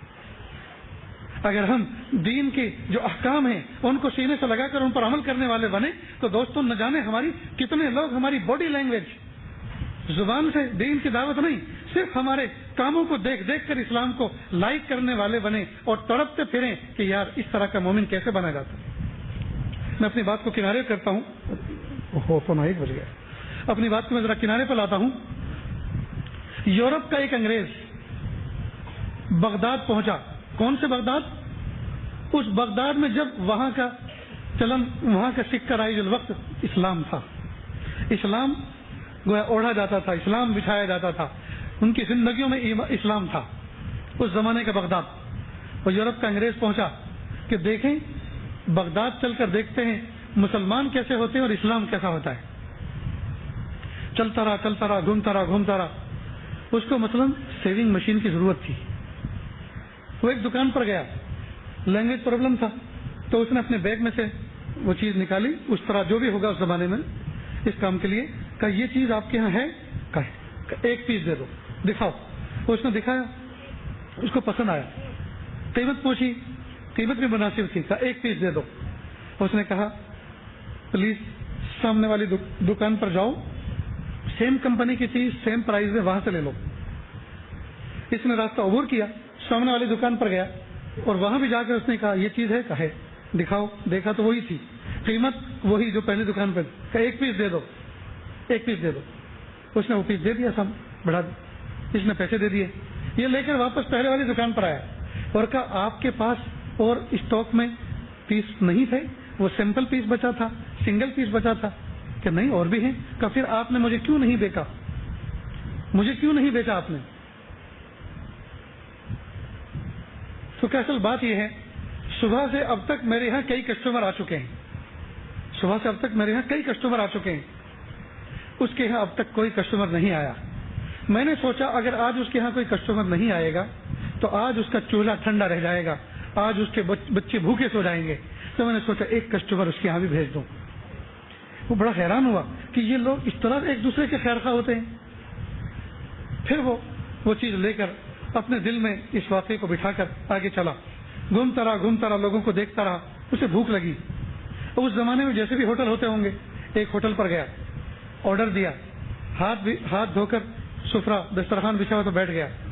اس کے ڈش اس کے سامنے آئی، اس نے کھانا شروع کیا. قریب میں ایک نوجوان پہلے سے کھا رہا تھا، وہ بار بار اس کو دیکھتا. جب اس کی نظر اس سے چار ہوتی تو فوراً اپنی نظر نیچی کر لیتا. خیر وہ کھانا پہلے سے کھا رہا تھا، پہلے فارغ ہوا، ہاتھ دھوئے، ٹیبل کاؤنٹر پہ گیا اور اپنا بل پے کیا اور چلا گیا. جب یہ انگریز کھانا کھا کے بل پے کرنے کے لیے کاؤنٹر پر گیا تو کاؤنٹر والے نے کہا کہ نہیں، آپ کا بل آپ کے پاس جو نوجوان کھا رہا تھا وہ دے کر چلا گیا. کہ وہ میرا کیا لگتا ہے، وہ میرا کیا لگتا ہے. اس نے میرا بل کیوں دیا؟ نہ میرا رشتہ دار ہے، نہ دوست ہے، نہ ہم وطن ہے۔ کہاں وہ لگتا تو آپ کا کچھ بھی نہیں۔ اس نے ایک عجیب بات کہی کہ یہ آدمی یہاں کا، اس کنٹری کا معلوم نہیں ہوتا، یہ کوئی اجنبی ہے، یہ ہمارے یہاں مہمان ہے، لہذا اس کی میزبانی کا شرف میں حاصل کرتا ہوں۔ یہ ہمارے ملک کا مہمان ہے، اس سے پیسے مت لینا، میں اس کا میزبان بنتا ہوں، میں ان کے پیسے دے کے جاتا ہوں، تو آپ کے ڈش کے پیسے وہ دے کر گئے کہ پلیز مجھے بتائیے وہ کدھر کو گئے ہیں، میں ان کو تھینک یو کہوں، شکریہ ادا کرو؟ کہ نہیں وہ تو چلے گئے، مجھے بھی پتہ نہیں وہ کون تھے اور کدھر کو گئے ہیں، اور وہ اس بات کا بھی انتظار نہیں کر کے گئے کہ وہ آپ کے شکریہ کے الفاظ سنیں۔ وہ جس ذات کے لیے انہوں نے یہ کام کیا ہے وہ اس سے بدلہ قیامت کے دن لے لیں گے۔ اب یہ انگریز ہکا بکا رہ گیا، اس نے کہا پلیز اگر اسلام اس کو کہتے ہیں اور مسلمان ایسے ہوتے ہیں تو اسلام کیسے ایکسیپٹ کیا جاتا ہے؟ مجھے بتائیے، میں مسلمان بننا چاہتا ہوں۔ دوستو، ایک دور تھا کہ ہمارے بازار کے معاملوں سے لوگوں کے دل کے اندر دین کی تبلیغ ہوتی تھی، دین کی تشکیل ہوتی تھی، اسلام کی طرف لوگ مائل ہوتے تھے۔ آج ہمارے ساتھ معاملہ کر کے لوگ پچھتاتے ہیں اور عہد کرتے ہیں کسی ٹوپی والے سے معاملہ نہیں کرنا، کسی داڑھی والے سے معاملہ نہیں کرنا۔ کہاں کیسے تھے ہم اور کیسے ہو گئے دوستو؟ ہم اللہ کے محبوب صلی اللہ علیہ وسلم نے ہمیں کیسا دین دیا تھا، محبوب صلی اللہ علیہ وسلم نے ہمیں کیا مزاج دیا تھا، ہمیں کیسا سنوارا تھا، کیسا ہمیں تراشا تھا، کیسا ہمیں بنایا تھا۔ ہائے افسوس، ہائے افسوس، آج ہم کیسے ہو گئے؟ آج لوگ ہماری مثالیں، گندی مثال دینی ہو تو ہمارا نام پیش کرتے ہیں، ہمارا حلیہ پیش کرتے ہیں۔ آج ہماری فلمیں بنائی جا رہی ہیں، آج ہماری مذاق اڑائی جا رہی ہے۔ کیوں اڑایا جا رہا ہے؟ اس لیے کہ ہمارے ایسے کچھ کارنامے وجود میں آ رہے ہیں۔ اس لیے دوستو، آج اللہ تعالیٰ کے حضور اس مبارک جگہ پر، اس خانقاہ میں بیٹھ کر، اس مبارک مجلس میں، اس مبارک وقت پر، جبکہ فرشتوں نے اس مجمع کو گھیر رکھا ہے، ہم اللہ تعالیٰ سے ارادہ کریں، وعدہ کریں، پیارے اللہ ہمیں مکمل 100% یو ٹرن دے دیجیے، مکمل زندگی میں ایک دم پلٹاؤ دے دیجیے، اللہ ہمیں سنوار دیجیے۔ اللہ آج آسمان کی چھت کے نیچے بیٹھ کر ہم آپ سے عہد کرتے ہیں، اللہ ہم آپ کا بن کر دکھائیں گے، اللہ جی ہمیں قبول کر لیجیے، اللہ جی آپ ہمیں قبول کر لیجیے۔ ہم دوستو سچے دل سے وعدہ کریں، انشاءاللہ ہمیں ویسا بننا ہے جیسی باتیں کہی گئیں، جیسے واقعات سنائے گئے۔ کب تک لوگوں کے سنتے رہیں گے دوستو؟ خود صاحب واقعہ بنے۔ کب تک دوسروں کے واقعے سن کے اشش کریں گے؟ جی ہم خود صاحب واقعہ بنے، صاحب دین بنے، صاحب عمل بنے، صاحب روح بنے، صاحب تقوی بنے۔ جی ہمارے بچے ہم سے محبت کی نظر سے، ہمیں آج چھوٹے چھوٹے بچے ماں باپ سے نفرت کرتے ہیں۔ ماں باپ کی شکایت ہے کہ امی تو کچھ ٹھیک ہے، لیکن ابا جو ہیں بہت ڈینجر ہو چکے ہیں۔ ماں باپ کی شکایتیں آنے لگی ہیں۔ ہم اپنے بچوں کو محبت دیں، پیار دیں، ان کی بہترین تربیت کریں، ان کو اپنی آنکھوں کی ٹھنڈک بنائیں۔ دوستو آوا کا آوا خراب ہو چکا ہے بہت سی جگہوں پر، تو اللہ ہم سب کی حفاظت فرمائے۔ اللہ تعالیٰ سے دعا ہے جو باتیں کہی گئیں اللہ تعالیٰ اس عاجز کو کہ اس پر عمل کرنے کی توفیق عطا فرمائے، اور ہم سب کو اللہ تعالیٰ عمل کرنے کی توفیق عطا فرمائے۔ اور آخر میں یہ کہ حضرت مولانا سجاد صاحب نعمانی دامت برکاتہم جس مشن پر نکلے ہوئے ہیں، امت کے جس مسئلے کو لے کر مسلم پرسنل لا بورڈ کے تحت جس کام پر اس وقت چلے ہوئے ہیں، اللہ تعالیٰ ان کے منصوبوں میں بھرپور کامیابی اور برکتیں عطا فرمائے۔ اللہ ان کی تھکن کو قبول فرمائے، ان کی بیماری سے ان کو شفائے کاملہ عطا فرمائے، ان کی عمر میں برکت عطا فرمائے، ان کے فیصلوں میں برکت عطا فرمائے، قدم قدم پر اللہ پاک کامیابی سے ان کا ہمکنار فرمائے۔ وآخر دعوانا ان الحمد للہ رب العالمین۔